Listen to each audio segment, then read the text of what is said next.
तो scalar quantity बोलते हैं उसको जिसके पास आपका मैग्नीट्यूड होता है खाली, और क्या नहीं होती है, डायरेक्शन नहीं होती है। समझा चुके हैं बहुत डिटेल में आपको रेगुलर क्लास में कि वो क्वांटिटीज़ जिनके पास सिर्फ मैग्नीट्यूड हो, जिनकी इन्फॉर्मेशन को समझने के लिए आपको डायरेक्शन की ज़रूरत ना पड़े, जिस डायरेक्शन की ज़रूरत ना पड़े, ठीक है, वो होती हैं स्केलर क्वांटिटीज़। ठीक है, जनरली जैसे कि हम स्पीड की बात कर लें, स्पीड स्केलर है, डिस्टेंस स्केलर क्वांटिटी है। ठीक है, बताया था एग्जांपल, फिर से समझा देते हैं कि जैसे आप मॉर्निंग वॉक करते हैं तो आप बोलते हैं मैं रोज़ 2 किलोमीटर मॉर्निंग वॉक करता हूँ। तो क्या आप बताने की ज़रूरत है कि 2 किलोमीटर किस डायरेक्शन में करते हैं? नहीं बताने की ज़रूरत है। डॉक्टर भी पूछेगा, अगर जाएँ उसके यहाँ तो भी नहीं पूछेगा आपसे कहाँ करते हैं, कहीं भी करते हो 2 किलोमीटर मॉर्निंग वॉक होनी चाहिए। तो यहाँ पे सिर्फ इतनी इन्फॉर्मेशन सफिशिएंट है सामने वाले को समझाने के लिए, ठीक है, और एडिशनल बताने की ज़रूरत नहीं है। तो ऐसी क्वांटिटीज़ आपकी क्या कहलाती हैं? स्केलर क्वांटिटीज़ कहलाती हैं। लेकिन जैसे दूसरा एग्जांपल हमने क्या दिया था कि आपने बोला कि हमने अपना घर शिफ्ट कर लिया, ठीक है, जैसे हम लोग ये शिफ्ट कर लिया, क्लास शिफ्ट हो गई, तो तुम आज जैसे क्लास शिफ्ट हुई तो कोई पूछे तुमसे कि भाई आज हमारी क्लास शिफ्ट हो गई थी, जो आज नहीं आया हो, कौन नहीं आया? जैसे एग्जांपल के लिए आनंद नहीं आया। वैसे तो आनंद ये सवाल नहीं पूछेगा, कृष्णम, उनसे मतलब नहीं है क्लास शिफ्ट हुई नहीं हुई। तो क्लास शिफ्ट हो गई है तो आपको बताना पड़ेगा ना कहाँ शिफ्ट हुई है, क्योंकि वही पर्सन पूछेगा ना जो जानता होगा अंदर के बारे में, कहाँ शिफ्ट हुई? आपने बताया कि हाँ वो फर्स्ट फ्लोर पे क्लास चली गई थी। इससे फ़र्क नहीं, खाली इससे इन्फॉर्मेशन कन्वे नहीं हुई कि क्लास शिफ्ट हो गई थी, बताना पड़ेगा शिफ्ट होके कहाँ बैठे थे हम लोग आज। समझ में आ रही बात? तो यहाँ ये डिस्प्लेसमेंट है, आप डिस्प्लेस हुए हैं आज अपने ओरिजिनल प्लेस से, परसों भी हुए थे, ठीक है, आज फिर हुए हैं, अब कंफर्म है कि अगली बार फिर होंगे। ठीक, तो ये सब आपके होते हैं। अब स्केलर क्वांटिटीज जिनमें सिर्फ मैग्नीट्यूड यानी नंबर बता दो काम चल जाएगा, लेकिन यहाँ पे आपको नंबर तो बताना पड़ेगा, साथ में डायरेक्शन भी बतानी पड़ेगी, ठीक है। तो ये क्या है, आपके कुछ ऐसे नंबर्स होते हैं जिनकी कोई यूनिट नहीं होती, जैसे पाई है, ठीक है, एक्सपोनेंट है, ई, तो इन सब के कोई यूनिट नहीं होती है इन सब की। ये आपकी बुक में सेलेना में दिया होता है तो इसलिए यहाँ पे लिख दिया गया है, वैसे नहीं पूछा जाएगा कुछ भी, लेकिन फिर भी आपको पता तो होना चाहिए, लिखा है बुक में। तो चलें आगे। ये तो समझ में आता है ना, न्यूमेरिकल वैल्यू और यूनिट, ये क्या लिखा हुआ है, ये सब मैग्नीट्यूड के बारे में ही बात हो रही है। हम बताया भी था पिछली बार। इसका मतलब क्या होता है? इसका मतलब जैसे 5 kg की बात कर रहे थे हम, तो इसमें क्या है, 5 आपका न्यूमेरिकल वैल्यू है और kg यूनिट है, ठीक है। Next, rest and motion. Rest and motion क्या मतलब होता है? आप अगर रेस्ट में हैं तो कैसे डिफाइन करेंगे अपने आप को कि हम रेस्ट में हैं? तो हम अपने आप को रेस्ट में किसी के रेस्पेक्ट में बोलते हैं हमेशा, ठीक है, कि हम रेस्ट में हैं। तो कहाँ से हमें देखा जा रहा है? कहीं से देखा जा रहा होगा ना, तभी तो हमारी पोजीशन रेस्ट की पोजीशन कहला रही है। तो हमारे सराउंडिंग्स के रेस्पेक्ट में हमारी डिस्टेंस नहीं बदल रही। जैसे मैं यहाँ खड़ा हूँ, मैं बोल सकता हूँ मैं रेस्ट में हूँ, क्यों?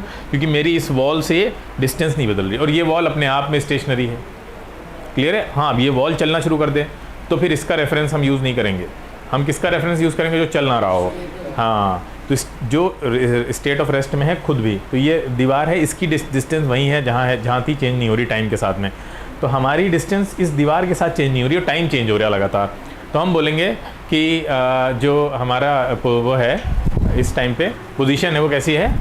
रेस्ट है, ठीक है। क्लियर है इतनी बात? बताइए। हाँ, इसी तरह से मोशन को अगर डिफाइन करना है, तो अगर मैं चलना शुरू कर दूं तो मेरी डिस्टेंस इस वॉल से चेंज होना शुरू हो जाए तो हम बोलेंगे हम मोशन में हैं। यानी अभी मान लो हम इससे 1 मीटर दूर खड़े थे, थोड़ी देर बाद 2 मीटर दूर हो गए, थोड़ी देर बाद 10 मीटर दूर हो गए।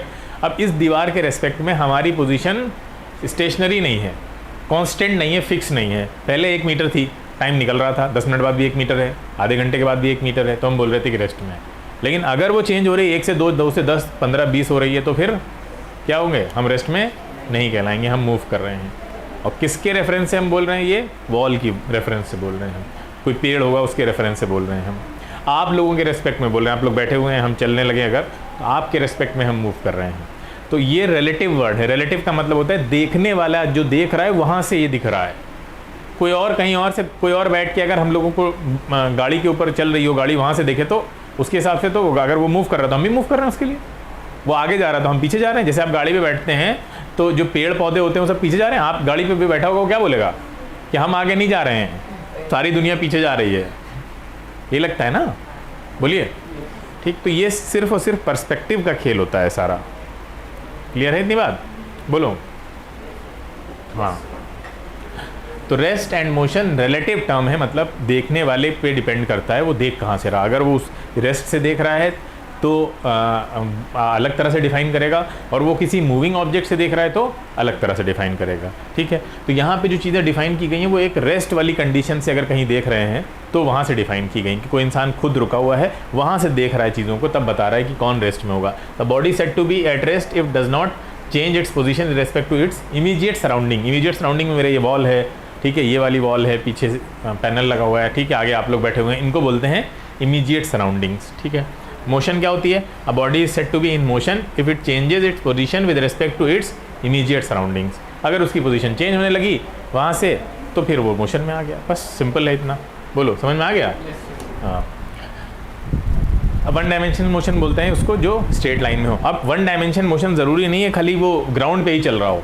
ठीक है, अगर जैसे पेन मैंने छोड़ा तो ऊपर से नीचे आया, ये भी वन डायमेंशन है, वर्टिकल है बस, लेकिन है वन डायमेंशन। क्लियर है? कोई बॉल आपने ऊपर से नीचे छोड़ी, वो ऊपर से नीचे आई, फिर नीचे से ऊपर गई, सब क्या वन डायमेंशन में ही तो चल रही है। क्लियर है? हाँ, कोई बॉल आप ऐसे फेंकें अगर तो वो वन डायमेंशन में नहीं जाएगी। या कोई बैट से बॉल मार रहा है अगर, या फुटबॉल खेल रहे हैं आप, तो वो जो बॉल है वो मोशन वन डायमेंशन नहीं है, वो प्रोजेक्टाइल होती है। वो आप लोग पढ़ेंगे 11th क्लास में उसके बारे में। वो 2D मोशन है, ठीक है, 1D मोशन नहीं है। वन डायमेंशनल मोशन को अगर हमें ग्राफ पे दिखाना हो तो हम कैसे दिखा देंगे? बहुत आसान है। फिर आपको इसी पे सारी चीज़ें लेनी पड़ेंगी कि आपको टाइम भी यहीं पे लेना पड़ेगा और पोजीशन भी यहीं पे लेनी पड़ेगी। अब ये थोड़ा मतलब मोशन को दिखाने का बहुत प्रिमिटिव तरीका है कि जब मान लो किसी को ग्राफ कुछ नहीं पता है, सिर्फ एक्स एक्सिस के बारे में नॉलेज है और वाई एक्सिस क्या होती है, कैसे उस पर बनाते हैं, कुछ नहीं पता है, तो आप कैसे बनाएंगे? तो यहीं पे आप पोजीशन भी ले लीजिए, यहीं पे टाइम ले लीजिए। तो आपने इस एक्सिस को पोजीशन ले लिया, नीचे ले लिया आपने टाइम। तो यहाँ पे देखिए, जब पोजीशन 0 है तो टाइम भी क्या है? 0 है। अब यहाँ पे आप डिवीजन कर लीजिए कुछ, जैसे इसमें तो 1 2 3 ये क्या चल रहा है पोजीशन 0 5, तो आप यहाँ पे इस तरह से बना लीजिए। ये मान लेते हैं 10 वाला साइन है, ये 20 वाला है, ये 30 है, गैपिंग 10 की ले रहे हैं हम, 40, ठीक है, 50, ये आ ही नहीं पाएगी, 60, 70, 80, और बड़ी गैपिंग लेनी चाहिए थी। चलिए कोई नहीं। तो कैसे बनाएंगे? जैसे 0 पे 0 है और जब टाइम 1 सेकेंड हुआ तो वो 5 पे है। 5 का मतलब ये हो गया, ठीक है। ये कब है? जब टाइम है आपका 1 सेकेंड, यानी टाइम का भी स्केल इसी के ऊपर चल रहा है साथ साथ। फिर नीचे आगे आ जाते हैं। 2 सेकेंड पे कितना हो गया? 20 हो गया। तो ये यहाँ पे आ गया t = 2 सेकेंड। उसके बाद 3 पे 45 है, 45 इनके बीच में हो गया, तो ये हो गया टाइम t = 3 सेकेंड पे, ये है 45। फिर नेक्स्ट है 4 पे 80 है, ठीक है, तो ये आपका 4 पे 80 है।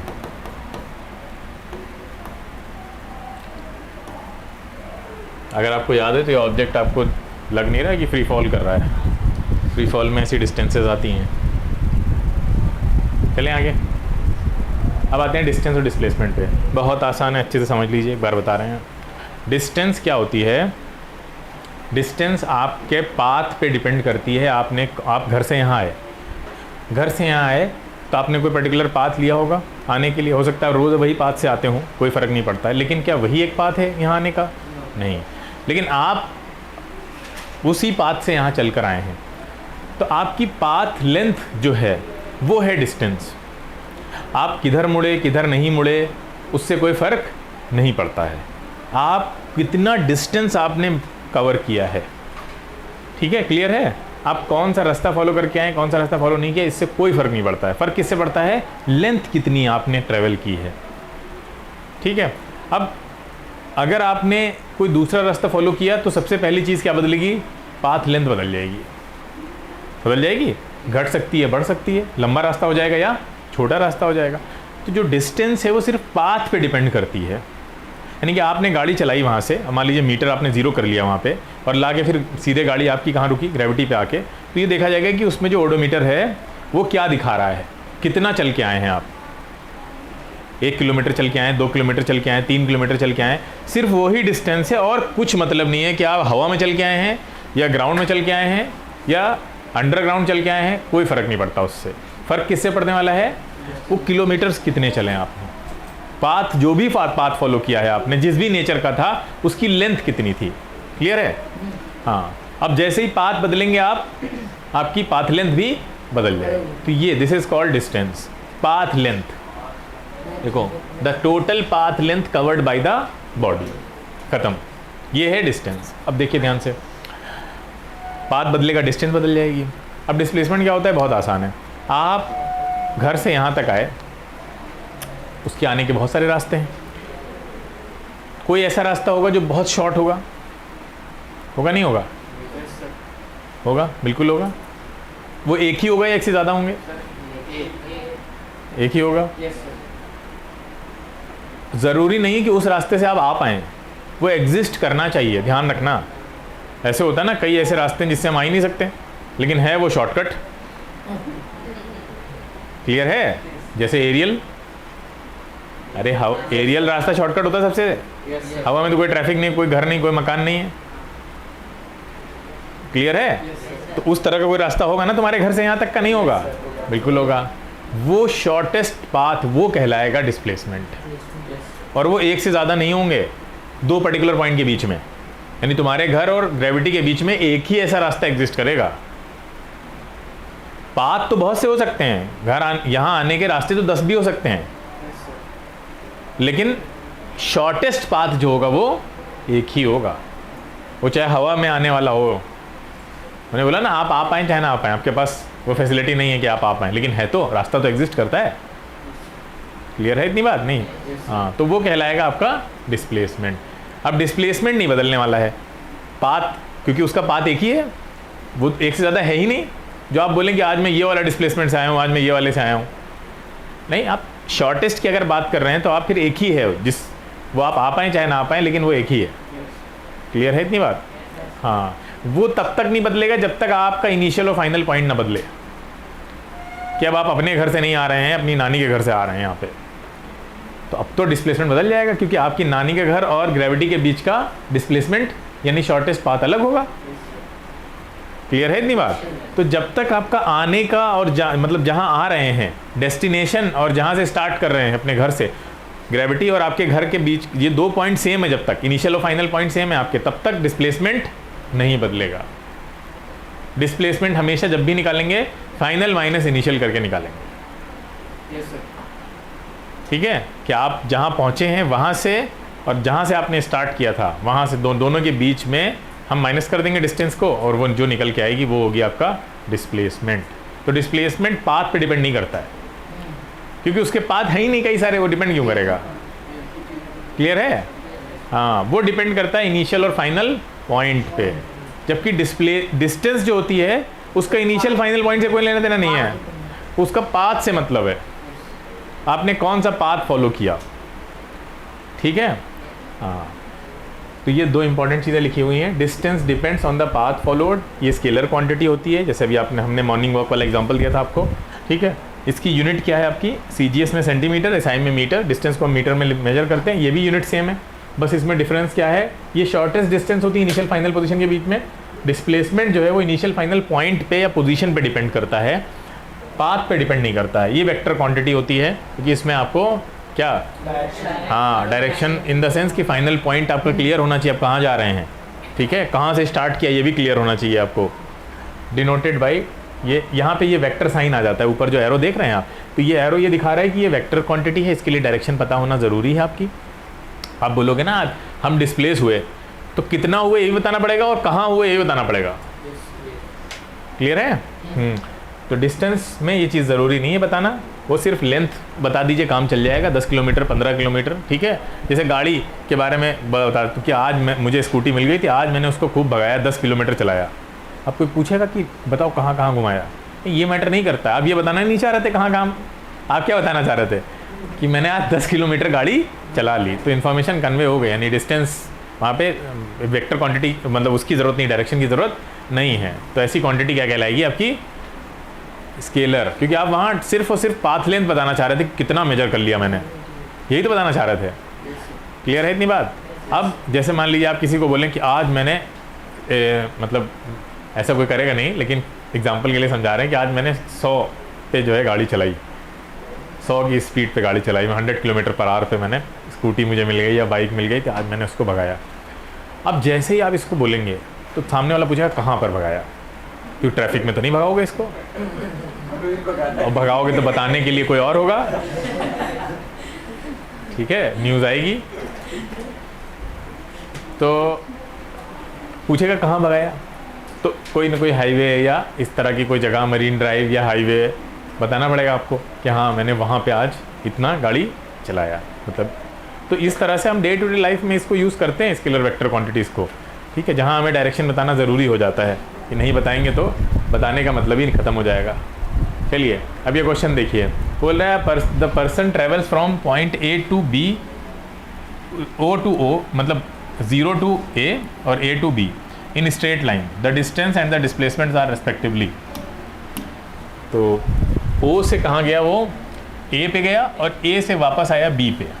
तो आपसे डिस्टेंस तो पूरी पाथ लेंथ हो जाती है, तो डिस्टेंस में तो हम पूरा देखेंगे, ये 0 से स्टार्ट किया इन्होंने, और 0 से स्टार्ट करते हुए सबसे पहले गए यहाँ पे, कहाँ से टर्न लिया इन्होंने, 10 से मान लेते हैं टर्न लिया, ठीक है, यहाँ से 10 से, तो 10 तक तो कवर किया इन्होंने, उसके बाद फिर और कवर किया है, ये देखो इधर फिर आए हैं, तो ये कितना कवर किया, कहाँ रुक गए, यहाँ के 6 पे रुक गए हैं, ठीक है, तो 4 और कवर किया, तो डिस्टेंस तो हो गई टोटल 14।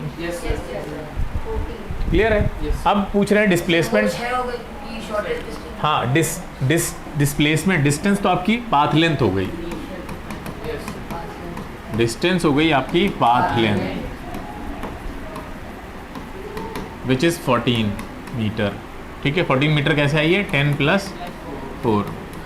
अच्छा, डिस्प्लेसमेंट पूछ रहा है, तो डिस्प्लेसमेंट के लिए हमें इनिशियल फाइनल पॉइंट, डिस्प्लेसमेंट के लिए final point minus initial point, तो फाइनल पॉइंट हम खड़े कहाँ हैं, 6 पे खड़े हैं, तो 6 माइनस इनिशियल पॉइंट कहाँ खड़े थे हम, 0 पे, ठीक है, तो 6 - 0 यानी डिस्प्लेसमेंट कितना हो गया, हाँ ऐसे निकालना होगा, ठीक है। हाँ नहीं, ओरल तो ओरल कैसे, ये MCQ तो हमने दे दिया ऑप्शन, आपके स्कूल में थोड़ी ना आएगा, ठीक है। चलिए ये वाला करिए, ये तो बहुत आसान है, बड़ा क्वेश्चन कह रहा है द पर्सन,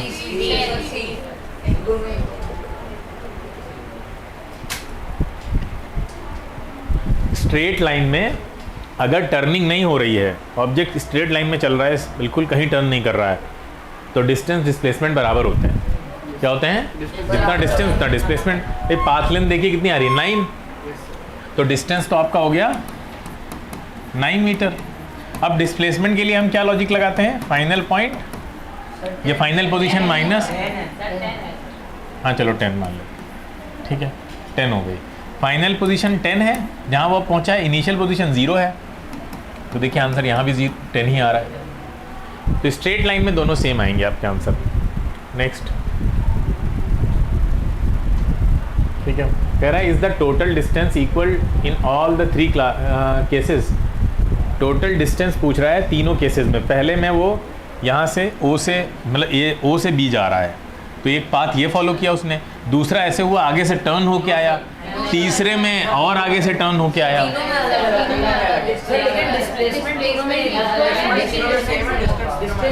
हाँ, तो ये देखो वही है, आप अपने घर से और यहीं कोचिंग तक आ रहे हैं या स्कूल तक जा रहे हैं, तो आप अलग अलग रास्ते ले सकते हैं, क्लियर है। तो पाथ जैसे रास्ते बदलेंगे आपका पाथ बदल जाएगा, डिस्टेंस बदल जाएगी, लेकिन डिस्प्लेसमेंट सेम रहेगा, क्यों, क्योंकि आपका घर भी जहाँ है वहीं है और स्कूल भी वहीं है, वो तो नहीं शिफ्ट हो रहा है कहीं, क्लियर है। तो जब आप डिस्प्लेसमेंट निकालने जाएंगे तो फाइनल माइनस इनिशियल करेंगे, अब आप चाहे जितना घूम के आए हों, डिस्प्लेसमेंट तो इसका कांस्टेंट है, कांस्टेंट ही रहेगा, 6 है 6 ही रहेगा, बताया था। डिस्प्लेसमेंट के और मतलब दो 3 डिस्प्लेसमेंट नहीं एग्जिस्ट कर सकते हैं, वो एक ही होगा, भले ही वो पाथ आप फॉलो कर पाए ना कर पाए, ये वो तो एरियल रूट है, बीच में तो घर बने हुए हैं, हमें तो घूम के जाना पड़ता है, ऐसे होता है ना कई बार, ठीक है, तो उससे फ़र्क नहीं पड़ता। डिस्प्लेसमेंट तो डिस्प्लेसमेंट है, वो आपका निकलेगा वैसे ही, चाहे वो आइडियल कंडीशन क्यों ना हो, final position minus initial position, तो यहाँ फाइनल है 6, इनिशियल आपका 0, तो ये हो गई 6 मीटर। अब पाथ अलग अलग हैं तो अलग अलग डिस्टेंस हो जाएंगी सबकी, पहले में तो आपका 6 मीटर ही होगी, दूसरे में आप यहाँ 9 से टर्न हो रहे हैं और फिर वापस कितना कवर कर रहे हैं, यहाँ से देखिए 3 और कवर कर रहे हैं आप, तो कितनी हो जाएगी 9 3 12, और थर्ड में पूरा 12 तक गए और वापस कितना है यहाँ तक, ये 6 18 हो जाएगी, ठीक है। तो टोटल डिस्टेंसेस इक्वल नहीं है। Next, is the displacement equal in all the 3 cases? बिल्कुल, डिस्प्लेसमेंट बदल ही नहीं सकता। कब तक नहीं बदल सकता? जब तक ये दोनों ना बदले, पोजीशंस ना बदल जाएं। Displacement is independent of the path.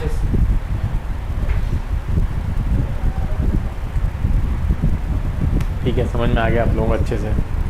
तो ये क्या है? शॉर्टेस्ट डिस्टेंस है। अब देखिए, इसी पॉइंट पे पहुंचने के बहुत रास्ते हैं, 8 मीटर वाला भी है, 10 मीटर वाला भी है, लेकिन जो सबसे छोटा है 6 मीटर वाला, यही क्या कहलाएगा? डिस्प्लेसमेंट। बाकी डिस्टेंस तो सारी हैं। क्लियर है?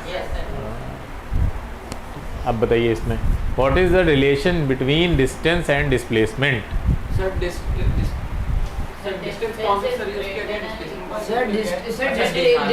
can be always greater or equal to the displacement. Yes, sir. But displacement can never be greater, can never be.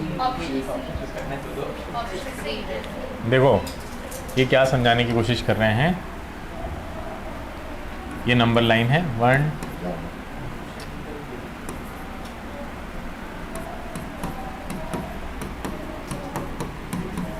ठीक है।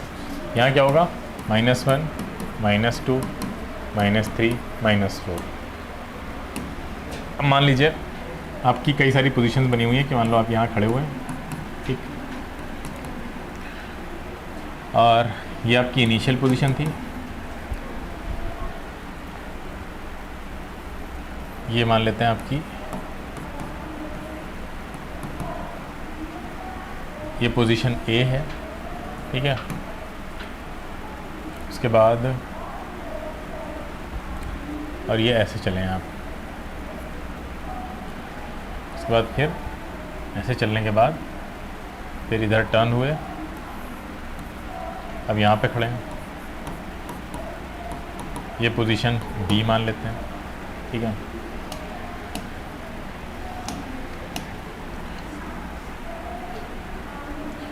नेक्स्ट पूरा है, इधर से टर्न हुए और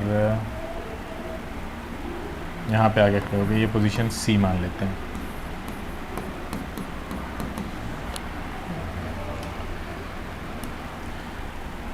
एक और बना लेते हैं,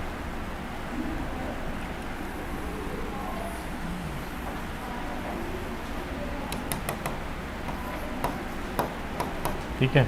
वापस ओ पे आ गए, इसको ऊपर बना देते हैं, ठीक है, यहीं बना देंगे। तो अब ये कितनी सारी पोजीशंस हो गई? अब आपसे अगर पूछा जाए, अब देखिए यहाँ पे हर एक केस में अगर हमको डिस्टेंस और डिस्प्लेसमेंट निकालना हो तो सबसे पहले हम ओ और ए के बीच का निकालते हैं, ठीक है। ओ ए लेते हैं सबसे पहले, ओ ए। तो ओ ए के लिए डिस्टेंस बताइए। ओ ए के लिए डिस्टेंस कितनी हो गई? 4 मीटर हो गई। अच्छा, डिस्प्लेसमेंट कितना हो गया? वो भी सेम होगा क्योंकि final minus initial straight line में सेम होता है, ये हो गया। अब आते हैं नेक्स्ट आपका ओ बी के लिए। तो ओ बी के लिए दोनों चीज़ें बतानी है। ओ बी के लिए डिस्टेंस बताइए। ओ बी का मतलब हो गया कहाँ से चला है ये ओ बी वाला, ये यहाँ से स्टार्ट हुआ है, तो ये ऐसे गया, ठीक है। यहाँ पे 6 पे आगे टर्न हो गया, ठीक है। तो यहाँ से 7 and 5, 7, हाँ डिस्टेंस हो गई 7 क्योंकि ये 6 इधर से चला और एक ये, तो डिस्टेंस कितनी हो गई? 6 + 1 यानी कि 7 मीटर। अच्छा, डिस्प्लेसमेंट कितना हो गया? डिस्प्लेसमेंट फिर वही इनिशियल फाइनल पॉइंट, तो फाइनल पॉइंट इसका 5 है और इनिशियल 0 है, तो ये हो जाएगा 5 - 0 यानी कि 5 मीटर, ठीक है। और देखते हैं और कौन सा बचा? ओ सी, 14 ठीक है। तो ओ सी बताइए, ओ सी में दोनों चीज़ें बताइए। डिस्टेंस ओ सी की कितनी है? 14। ओ सी वाला, तो ओ सी कौन सा? ये वाला है, यहाँ से स्टार्ट किया इसने और ये आया यहाँ तक 6 तक, 6 के बाद टर्न लिया उसने, ठीक है, और टर्न लेके यहाँ तक आ गया। तो 6 तो इधर चला, 6 नीचे चला 12 और 2 और इधर चला है, देखो 1 2 कितना हो गया? 14। तो ये ऐसे चला है 6 + 6 + 2 यानी कि 14 मीटर। अब आते हैं डिस्प्लेसमेंट। अब डिस्प्लेसमेंट में तो वही final point minus initial point. C वाले का फाइनल पॉइंट क्या है? -2 और इसका इनिशियल पॉइंट क्या था? 0, तो -0 यानी कि आंसर आ जाएगा -2 मीटर। ये माइनस साइन ये दिखा रहा है कि आप इनिशियल पॉइंट से पीछे हैं, अपोजिट डायरेक्शन में हैं।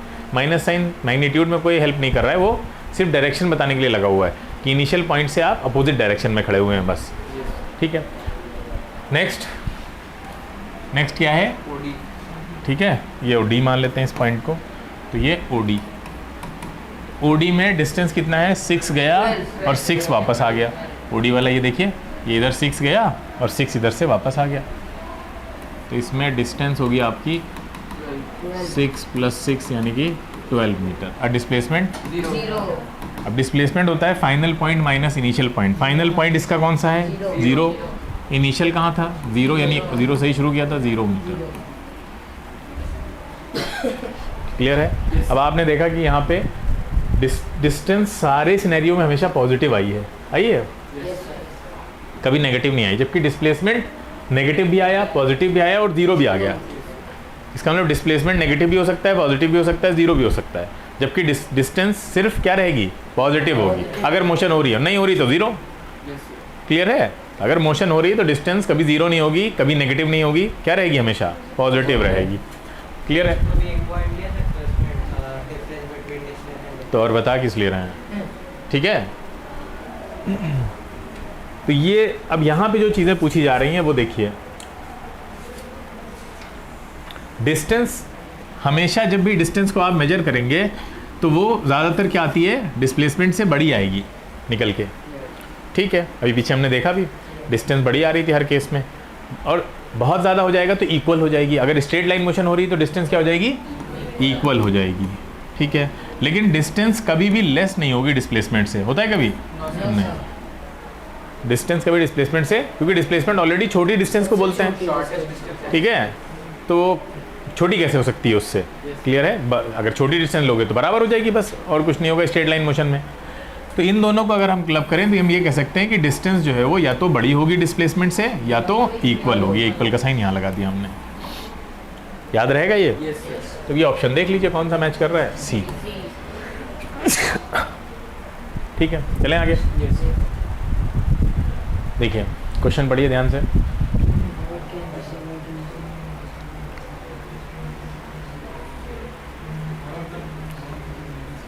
Sir, both cannot be 0. Sir, A. Both cannot be 0. both cannot be shared. The location of a particle is changed. What can we say about the displacement and distance covered by the particle? Both cannot be 0. A. And sir, both must be equal. ये जरूरी नहीं है। Location changed. एक ही location पे change. Location of a particle is changed. अगर particle की location बदल जाए, what can we say about the displacement and distance covered by the particle? देखो लोकेशन चेंज हो गई, पार्टिकल की लोकेशन चेंज हो गई, यानी इनिशियल और मतलब वो पहले जहाँ था वहाँ से कहीं और शिफ्ट हो गया। लोकेशन चेंज होने का मतलब तो यही होता है। आपका इनिशियल पॉइंट पहले कुछ था, मान लो ए था, अब आपका इनिशियल पॉइंट चेंज हो गया। ठीक है, बी हो गया, ये लोकेशन चेंज हो गई ना आपकी। अब यार यही तो मतलब हुआ। हाँ, तो कह रहा है what can we say about the displacement and distance covered by the particle. अब जब आपकी चेंज हुई है तो उसमें एक चीज़ ये हो सकती है कि आपकी लोकेशन चेंज हुई है, बोल रहा है चेंज हो गई है, इसका मतलब वापस लौट के वहीं तो नहीं आए आप, वहीं आ गए होते तो लोकेशन चेंज तो नहीं बोलता वो। तो इसका मतलब है कि ये वाला केस तो ख़त्म हो गया कि वापस आ गए तो डिस्प्लेसमेंट 0 हो गया। ठीक है, डिस्टेंस तो फिर भी 0 नहीं होगी, डिस्प्लेसमेंट 0 हो सकता है। फिर अगला क्या है, और क्या हो सकता है कि हाँ दोनों इक्वल हो सकते हैं अगर स्ट्रेट लाइन मोशन है। सर एक ही बार तो चेंज हुई है लोकेशन। हाँ, लोग सही कह रहा है, लोकेशन एक ही बार चेंज हुई है, लेकिन ये हाँ पाथ अलग अलग हो सकता है, पाथ अलग अलग। हाँ, पाथ हमें दिया नहीं है तो हमको इसी पे डिसाइड करना है कि क्या हुआ होगा। तो ये सही कह रहा है, लोकेशन एक ही बार चेंज हुई है, तो एक बार चेंज हुई है तो अगर आप हाँ हो सकती है, बिल्कुल हो सकती है। ठीक है, दोनों के बीच में स्ट्रेट लाइन ना भी हो, ऐसा भी पॉसिबल है। ठीक है, ज़रूरी थोड़ी ना दोनों के बीच में स्ट्रेट लाइन ही हो। ये तुम्हारी लोकेशन एक ही बार चेंज हुई, तुम घर पहुंच गए, तो क्या डिस्टेंस डिस्प्लेसमेंट इक्वल हुई? नहीं ना। लेकिन बात यहाँ पे भी एक चीज़ समझो कि इनकी लोकेशन यहाँ से घर जाने में कई बार चेंज हुई। कैसे कई बार चेंज हुई? ये बाहर निकले, हजरतगंज चौराहे पे आए, वहाँ की लोकेशन अलग। ठीक है, फिर वहाँ से आईटी पहुँचे होंगे, वहाँ की लोकेशन अलग। क्लियर है? या जहाँ भी जाना है, किसी को आलमबाग जाना है तो वहाँ पहुँचा, उसकी लोकेशन अलग। तो बीच में और सारी लोकेशन भी आती है ना बीच बीच में। एक ही बार लोकेशन चेंज हुई का मतलब है बस आप थोड़ा सा आगे गए, तो कुछ भी हो सकता है। खैर ये थोड़ा सा क्वेश्चन में जो है वो है कन्फ्यूजन है, तो पॉसिबिलिटी हो सकती है। लेकिन ए बेटर ऑप्शन है। ठीक है, तो बोल रहा है कि बोथ अगर मान लो वो मोशन दोनों इक्वल ना भी हों तो भी ज़ीरो तो नहीं है, दोनों ज़ीरो तो नहीं है। तो अगर आप दोनों को बोथ मस्ट बी इक्वल तो गड़बड़ है, मस्ट बी वाला मामला तो गड़बड़ है। और अगर मस्ट बी मान भी लो तो भी ये वाला सही है, यस सर। नहीं सही है। अगर मान लो दोनों इक्वल हैं तो भी तो नॉन ज़ीरो हैं, ज़ीरो तो नहीं है। तो बेटर ऑप्शन कौन सा है? Both can not be zero. चलते हैं आगे। Distance displacement. Distance is the total path length covered by the object. पता है हमको। Displacement shortest distance between the final and initial position of the object. It is the path dependent, it is path independent. It can only be zero और positive, और ये क्या हो सकती है? जीरो, पॉजिटिव, नेगेटिव सब हो सकती है। और ये स्केलर क्वांटिटी है, वेक्टर क्वांटिटी। अब बताइए आप डिस्टेंस डिस्प्लेसमेंट में कोई क्वेश्चन गलत नहीं करेंगे आज? करेंगे? No sir. नहीं करेंगे। क्वेश्चन है, चलो ये क्वेश्चन करोगे? Yes sir. करिए। अच्छा 1 मिनट में करिए।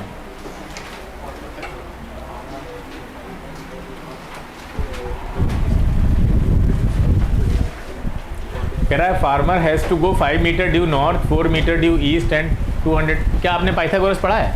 Yes sir. नाइन्थ में सर इसको पढ़ा है? नहीं पढ़ा हो तो ये क्वेश्चन कराना बेकार है। पढ़ा है? Yes sir. ठीक है, चलिए क्वेश्चन कराते हैं फिर ये वाला। बोल रहे फार्मर हैज़ टू गो 5। देखो पहले आप यहाँ पे डायरेक्शन बना लीजिए, डायरेक्शन बना लिया हमने। अब देखिए क्या बोल रहा है? 500 ड्यू नॉर्थ, ये नॉर्थ होता है और ये होता है आपका ईस्ट, ये होता है वेस्ट, ये होता है साउथ। कोई साउथ बोलने वाला था इसको। नहीं साउथ तो नहीं बोला। तो 500 मीटर यहाँ से मान लेते हैं स्टार्ट कर रहा है वो, और वहाँ ऊपर गया 500 मीटर नॉर्थ में। फिर 400 मीटर ड्यू ईस्ट, तो अब यहाँ से टर्न हो गया और यहाँ से वो चला 400 मीटर ईस्ट में। अब बोल रहे हैं एंड 200 मीटर ड्यू साउथ। अब यहाँ से नीचे आ गया थोड़ा सा और सिर्फ 200 मीटर साउथ में, ये साउथ होगा वहाँ के कंपैरिजन में। ठीक है, पूछ रहा है कि what distance he has to walk to reach the field. ठीक है, बोलिए कि कितनी डिस्टेंस उसको चलनी पड़ी। डिस्टेंस निकालना तो बहुत आसान है, बोलो। तो डिस्टेंस होती है टोटल पाथ लेंथ। डिस्टेंस हो जाएगी 500 प्लस 400 प्लस 200 यानी 1100 मीटर। घर से चला, ये घर था उसका, होम। ठीक है, अब पूछ रहा है what is the displacement from his house to the field. अब उसके घर से और उसके खेतों के बीच का सबसे शॉर्टेस्ट पाथ बताइए। तो वो ऑब्वियस सी बात है, उस पाथ से वो जा नहीं सकता था, एरियल हो सकता है वो, बीच में रास्ता ही ना हो जाने का, तभी तो घूम गया वो। ठीक है, लेकिन हमको तो निकालना पड़ेगा, तो ये होगा शॉर्टेस्ट पाथ।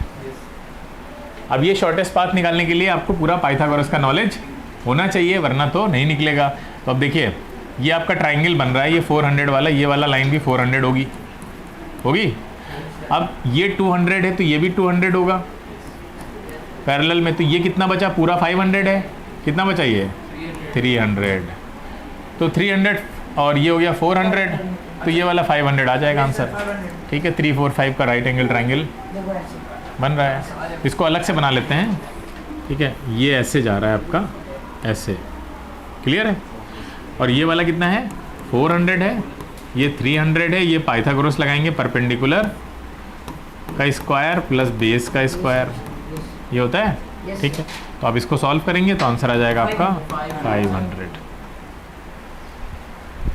ठीक है, चलें आगे, बोलो। चल क्यों नहीं रहा है?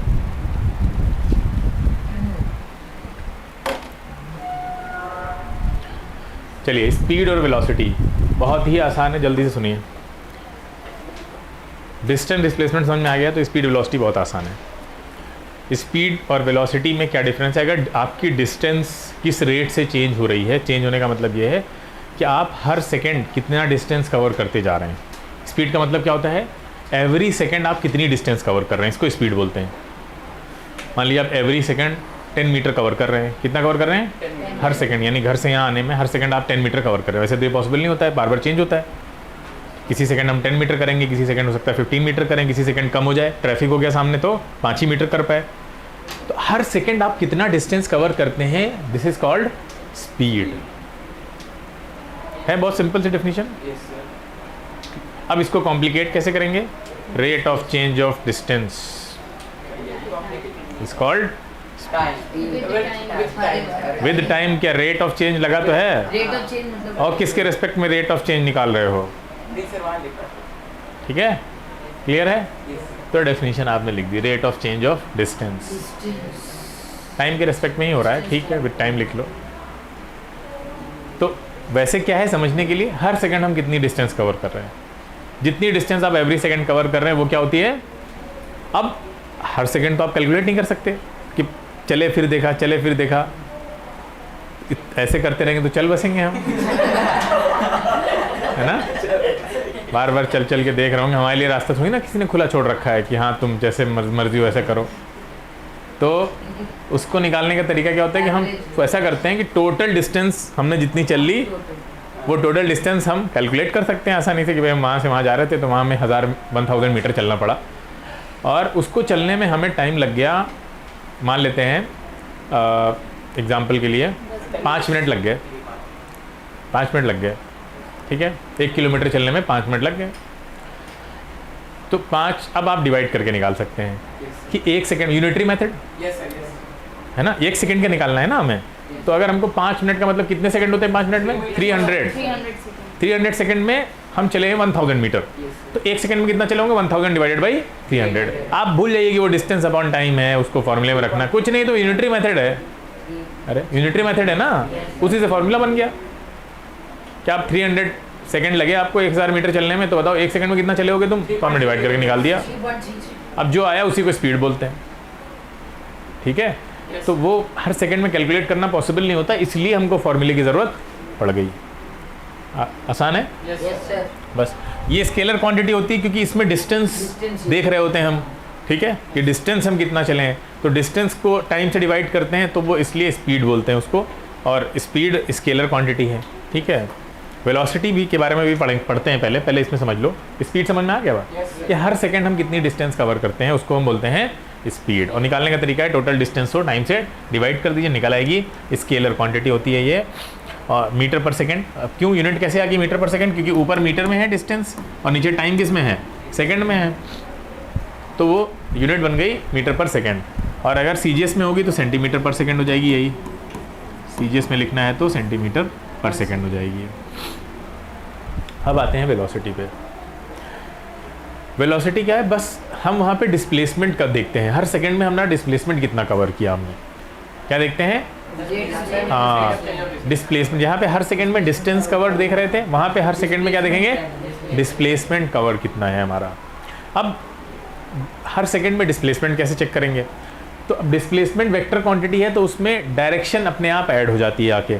जैसे मान लीजिए कि आपने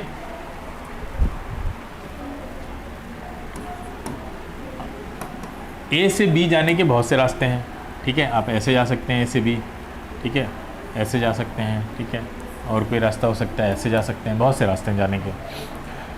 हर रास्ता चेंज होगा तो क्या बदल जाएगी? डिस्टेंस बदल जाएगी, है ना। डिस्टेंस क्या हो जाएगी? चेंज हो जाएगी। तो डिस्टेंस निकालेंगे, वो स्पीड निकालेंगे तो बदल जाएगी वो। लेकिन अगर वेलोसिटी निकालेंगे हम यहाँ पे, तो वेलोसिटी निकालेंगे तो कैसे निकालेंगे? वेलोसिटी में तो हम डिस्प्लेसमेंट ही लेते हैं जो हमने फॉर्मूला पढ़ा है, क्या है? डिस्प्लेसमेंट अपॉन टाइम, और डिस्प्लेसमेंट सिर्फ होता है इनिशियल फाइनल पॉइंट के बीच की डिस्टेंस। तो इन केसेस में आपकी वेलोसिटी अलग आएगी और Sir, velocity same स्पीड अलग आएगी, वेलोसिटी एक ही है। velocity constant रहती है. ठीक है। क्लियर है इतनी बात? वेलोसिटी तीनों केसेस में निकालोगे एक ही आएगी क्योंकि डिस्प्लेसमेंट तो सेम है, Yes, sir. स्पीड बदल जाएगी अलग अलग क्योंकि डिस्टेंस बदल रहे होगे तुम। अच्छा, मान लीजिए आप ए से आपने चलना स्टार्ट किया और वापस फिर ए पे आ गए, यानी जहाँ से चलना स्टार्ट किया था, जैसे सर्कुलर मोशन होती है, ये स्टार्ट किया यहाँ वापस पहुँच गए, ठीक है, ये इस तरह से चलते हुए। तो अब अगर आपसे पूछा जाएगा कि भाई डिस्टेंस और डिस्प्लेसमेंट बताइए, क्या? सर डिस्टेंस आएगी। अब डिस्टेंस और डिस्प्लेसमेंट निकालिए। तो डिस्टेंस निकालने के लिए तो पाथ लेंथ निकाल लेंगे सर्किल का, तो पाथ लेंथ होता है 2πr, Yes, sir. सर्किल का सर्कमफेरेंस, Yes, sir. वही तो वही path length. Yes, sir. 2πr हो जाएगी आपकी क्या? डिस्टेंस। और डिस्प्लेसमेंट हो जाएगा आपका 0, क्योंकि इनिशियल और फाइनल पॉइंट वही हो गया है, जहाँ पे चले थे वहीं वापस आ गए। बोलो भाई, क्लियर Yes, है? sir. हाँ। लेकिन अगर मान लीजिए आप ए से चले होते और वापस से यहाँ पहुँच गए आप, बी पे पहुंच गए, ये सर्किल आधा सर्किल कवर किया आपने। अब अगर आपसे पूछेगा कि डिस्टेंस और डिस्प्लेसमेंट बताइए, सर डिस्टेंस तो इसका आधा हो गया तो तो पाई आर हो जाएगा, और डिस्प्लेसमेंट, इसका डायमीटर हो जाएगा हाँ डिस्प्लेसमेंट जो हो जाएगा वो ये वाली डिस्टेंस हो जाएगी, 2r शॉर्टेस्ट, यही ना शॉर्टेस्ट। Yes, sir. तो ये कितना होता है, डायमीटर होता है, डायमीटर होता है 2r, तो डिस्प्लेसमेंट हो गया 2r 2r। Yes, sir. Yes sir clear है? Yes. अब स्पीड और उसको समझ लेते हैं। अगर आप यहाँ पे स्पीड निकालना चाहते हैं तो आप क्या रखेंगे, 2 पाई आर। अगर यहाँ स्पीड निकालनी है हमको तो स्पीड होगी 2 पाई आर अपॉन टी, अगर टी टाइम लगाए तो। और वेलोसिटी अगर पूछेगा तो क्या बोलेंगे, इसमें वेलोसिटी कितनी आएगी, Sir, 0. इसमें वेलोसिटी आएगी आपकी 0, क्योंकि डिस्प्लेसमेंट क्या है 0. 0। अगर वापस आ गए हैं, चल नहीं रहे हैं, चलते नहीं जा रहे हैं, ठीक है, क्लियर है इतनी बात? Yes, sir. हाँ। अब यहाँ पे देखिए, यहाँ अगर आपसे स्पीड पूछता तो क्या करते, स्पीड होती है डिस्टेंस अपॉन टाइम, डिस्टेंस कितना है हमारा pi r pi r. Upon time T मान लेते हैं, Yes, sir. ठीक है। और वेलोसिटी, 2r upon t हाँ क्योंकि टाइम तो सेम ही लगा होगा, यस सर Yes, sir. ठीक है। तो वेलोसिटी हो जाएगी displacement upon time 2r upon T, देखो अलग अलग हो गई, Yes, sir. तो डिस्प्लेसमेंट बदल जाएगा तो वेलोसिटी बदल जाएगी। यस वेलोसिटी किस पे डिपेंड कर रही है, डिस्प्लेसमेंट पे। डिस्प्लेसमेंट वेक्टर क्वांटिटी, इसीलिए वेलोसिटी भी वेक्टर क्वांटिटी है, Yes, sir. क्लियर? चलें आगे। Yes sir uniform speed, uniform velocity. Uniform speed का मतलब होता है कि जिसमें हम इक्वल टाइम इंटरवल में इक्वल डिस्टेंस कवर करें। जैसे कि मान लीजिए आपने 0 से चलना स्टार्ट किया और 0 से 10 मीटर कवर किया आपने 1 सेकेंड में, उसके बाद अगला 10 मीटर फिर कवर किया आपने 1 सेकेंड में, ठीक है। उसके बाद अगला 1 मीटर फिर कवर किया आपने 1 सेकेंड में। यानी ऐसी मोशन जो है सिर्फ बुक पे होती है कॉपी में करते हैं जैसे भी हम लोग कर रहे हैं। तो ये हो गई आपकी इक्वल इंटरवल ऑफ टाइम में, इक्वल इंटरवल ऑफ टाइम यानी 1 सेकेंड में 10 मीटर, फिर अगले 1 सेकेंड में 10 मीटर, तो इक्वल टाइम इंटरवल में इक्वल डिस्टेंस कवर कर रहे हैं, ठीक है। Equal distances in equal intervals of time, time तो ये क्या होगी, यूनिफॉर्म स्पीड। और ऐसी मोशन भी यूनिफॉर्म मोशन कहलाती है। क्या कहलाती है? Uniform. हाँ, तो यूनिफॉर्म मोशन वो होती है, ठीक है, which is carried out by या with uniform speed. Uniform speed से हो रही होगी तो यूनिफॉर्म मोशन होगी। तो यूनिफॉर्म स्पीड से हो रही है, अगर स्पीड हम निकालना चाहते हैं तो क्या होगा सर यूनिफॉर्म आप, हाँ सर जब हम लोग ने लॉज ऑफ मोशन पढ़े थे तो सर उसमें बता रहा था कि सर मतलब कोई भी चीज़ अगर यूनिफॉर्म मोशन से चल रही है तो सर वो तब तक अपना मतलब उसमें ये लाइन लिखी थी कि वो तब तक अपना मतलब वो अपना पाथ भी नहीं चेंज करेगी, मतलब डायरेक्शन भी नहीं चेंज करेगी और अपना मैग्नीट्यूड भी नहीं चेंज करेगी। तो सर वो तो फिर वो हो गया ना यूनिफॉर्म वेलोसिटी। सर स्पीड कहाँ हो गई? ना कुछ बोला समझ ही नहीं। तो सर इसमें एक चीज बोली कि डायरेक्शन नहीं चेंज होगी, तो सर वेलोसिटी कहाँ होगी, स्पीड होगी? नहीं जैसे था कि जब तक फोर्स लगेगी तो लिखा था कि डायरेक्शन नहीं चेंज होगा। लॉज ऑफ मोशन में क्यों इसको पढ़ाया जाएगा, ये तो टॉपिक है मोशन इन वनडी का। सर वर्ड आया था ना उसमें, जो पहले- उसमें कहाँ वर्ड आता है मोशन इन वनडी में, ये नहीं सर आया था कि लिखा। अरे मतलब तुमको मोशन इन वनडी में पूरा टॉपिक नहीं दिखाइए और लॉज ऑफ मोशन में कोई एक वर्ड दिख गया, ये कैसे हो सकता है, इसमें तो पूरा टॉपिक है। यूनिफॉर्म मोशन की सिर्फ इतनी सी डेफिनेशन है, इक्वल डिस्टेंसेस कवर होंगी इक्वल टाइम इंटरवल्स में, यस क्लियर है। अब इससे एक चीज़ और निकल के आ रही है, क्या कि आप हर एक टाइम इंटरवल में स्पीड निकालिए, क्या आ रही है देखिए ध्यान से, 10 डिवाइडेड बाई टाइम कितनी आ रही है, 10 मीटर पर सेकेंड कितनी आ रही है। यहाँ की स्पीड बताइए 10 मीटर पर सेकेंड, यहाँ की स्पीड बताइए भाई 21 30 10 और divided by time 10 metre per second. तो यूनिफॉर्म स्पीड में जब ऑब्जेक्ट चल रहा होगा तभी वो मोशन यूनिफॉर्म मोशन कहलाएगी। क्लियर है इतनी बात? टर्निंग वर्निंग अभी भूल जाइए आप, जब टर्निंग पे आके वेलोसिटी 0 ही हो रही है तो फिर वहाँ कैसे यूनिफॉर्म हो जाएगी वो, फिर वहाँ तक जहाँ तक चलेगा ना स्ट्रेट लाइन में, बस वो होगी ना यूनिफॉर्म। यूनिफॉर्म होने के लिए स्ट्रेट लाइन होना चाहिए सबसे पहले, आप टर्न होंगे तो आपकी सब चेंज, वेलोसिटी चेंज होने लग जाएगी, ठीक है, चेंज नहीं होना चाहिए, ठीक है। हाँ, तो यूनिफॉर्म स्पीड कैसे निकलेगी, यूनिफॉर्म स्पीड कैसे निकालेंगे हम, एक तो ये तरीका है निकालने का, क्या करते हैं भाई एक पर्टिकुलर सेगमेंट की निकाल लीजिए, वही सारे सेगमेंट की होगी। और अगर सेगमेंट की नहीं निकालनी तो पूरी जर्नी की निकाल लो। पूरी जर्नी में कितना चले? 30। टाइम कितना लगा? 3 सेकेंड। देखो 10 ही आ रही है। तो एवरेज स्पीड इस यूनिफॉर्म मोशन में, एवरेज स्पीड और किसी पर्टिकुलर सेगमेंट की स्पीड बराबर ही होगी। इंस्टेंटेनियस स्पीड और एवरेज दोनों बराबर होंगे, ऐसे समझ लो आप। यानी हर एक इंस्टेंट्स पे वो जितना चल रहा होगा, हर एक इंस्टेंस पे भी वो इक्वल चल रहा है, सब कुछ बराबर, बिल्कुल बराबर है, कहीं कोई चेंज नहीं आ रहा है। क्लियर है? वो होती है यूनिफॉर्म मोशन। अगर कुछ भी बदल गया, जैसे इक्वल टाइम इंटरवल्स हैं लेकिन डिस्टेंस अनइक्वल हो गई, एक में 10 चल रहा है, अगले में 15 चल रहा है, अगले में 20 चल रहा है, फिर कम हो गया 5 हो गया, तो ये ऐसे तो स्पीड सेम नहीं होगी। और स्पीड सेम नहीं होगी तो मोशन यूनिफॉर्म नहीं होगी। इसी तरह से अगर डिस्टेंस इक्वल है और टाइम अनइक्वल हो जाए, कि पहले 10 मीटर 1 सेकंड में कवर किए, अगले 10 मीटर आधे सेकंड में कवर कर लिए, अगले 10 मीटर में 5 सेकंड ले लिए, तो इसमें भी स्पीड सेम नहीं आएगी, हर एक सेगमेंट की अलग अलग आ जाएगी ना, तो वो मोशन भी यूनिफॉर्म मोशन नहीं कहलाएगी। क्या अबीर बहुत नींद आ रही है? कई लोगों की आ रही है।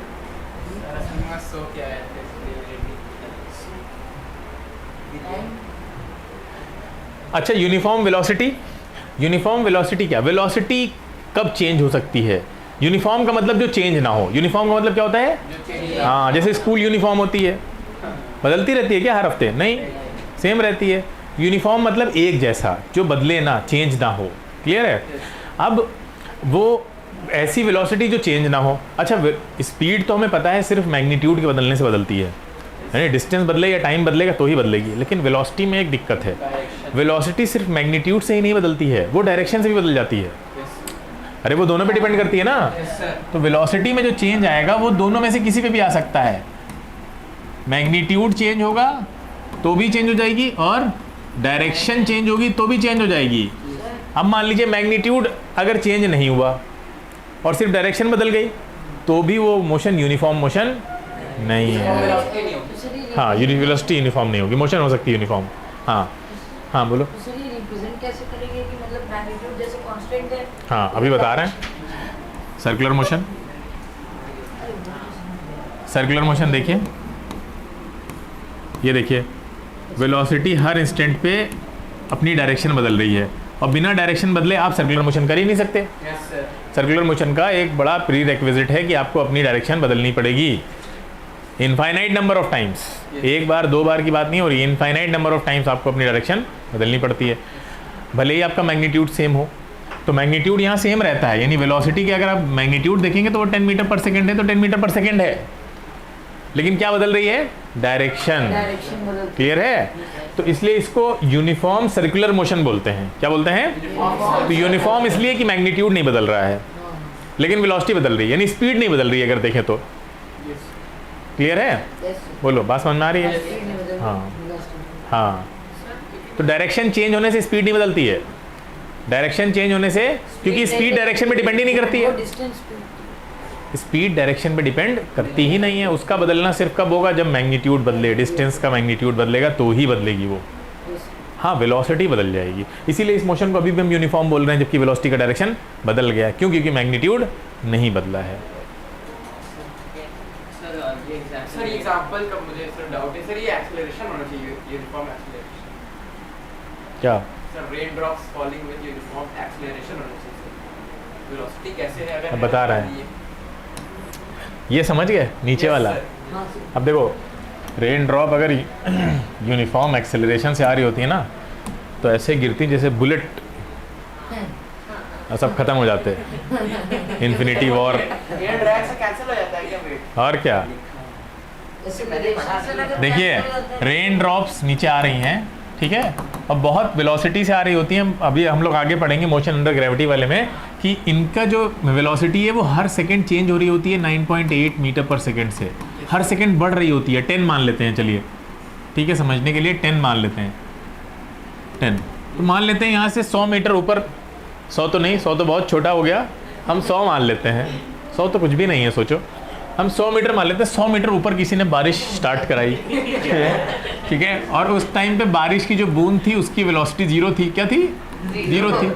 और एक्सेलरेशन लग रहा है, एक्सेलरेशन ड्यू टू ग्रेविटी, अर्थ खींच रही है, तो अर्थ खींच रही है 10 मीटर पर सेकंड से, मतलब उसकी वेलोसिटी बढ़ाएगी वो हर सेकंड कितना? 10 मीटर। तो 10 मीटर पर सेकेंड से उसकी वेलोसिटी बढ़ी, अगले ही सेकेंड हो गई 10 मीटर पर सेकेंड, फिर अगले सेकेंड हो गई 20 मीटर पर सेकेंड, फिर अगले सेकेंड हो गई 30 मीटर पर सेकेंड। सोचिए हम 100 मीटर की बात करें, अब 1000 भी ले लीजिए, ठीक है। तो आकर वहाँ से स्टार्ट करेगी, नीचे आएगी जब गिरने के लिए, तो मतलब सोचो तुम्हारे तक पहुँचते पहुँचते उसकी वेलोसिटी कितनी हो चुकी होगी, और इतनी वेलोसिटी से वो अगर टकराएगी तुम्हारे ऊपर तो तुम छोड़ो, बारिश में जो मकान घर जो भी चीज़ें हैं कितना नुकसान हो जाएगा सोचो। जानवर पेड़ पौधे सबका बहुत नुकसान होने वाला है, इतनी तेज़ी से अगर इतनी सारी बूंदें आके गिरेंगी। तो उसको है क्या कि जो नीचे से एयर ड्रैग उसको कैंसिल करता है, ठीक है।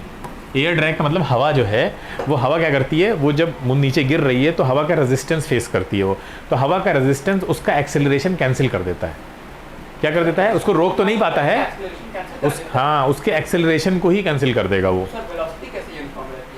एक्सेलरेशन 0 हो जाएगा तो वेलोसिटी यूनिफॉर्म नहीं हो जाएगी। 0 हो गया तो फ्लोट करनी चाहिए। बेवकूफ़ इंसान, इनिशियल वेलोसिटी तो हो गई ना उसके पास, मिली हुई है उसको नीचे आने के लिए।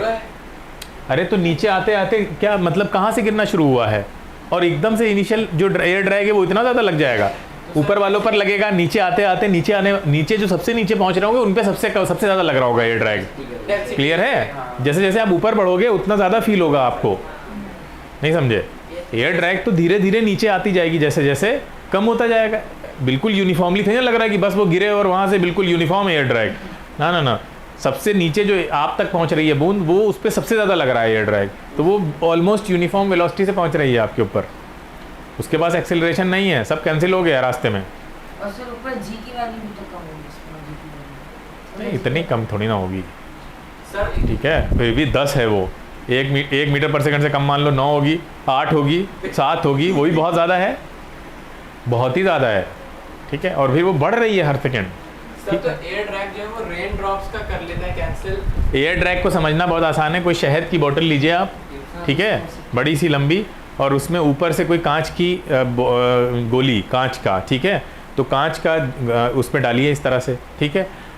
जितनी भी तेज़ फेंकिए आप, तो वो जब अंदर जाएगी तो पूरी यूनिफॉर्म वेलोसिटी से नीचे चलती है वो, क्योंकि जो विस्कस फोर्स है उसका शहद का, इस तरह के लिक्विड्स का, वो क्या कर देता है, उसके एक्सेलरेशन को कैंसिल कर देता है, ठीक है। तो एयर ड्रैग भी एयर का जो विस्कस फोर्स है वो उसको कैंसिल करता है, एक्सेलरेशन को, ठीक है।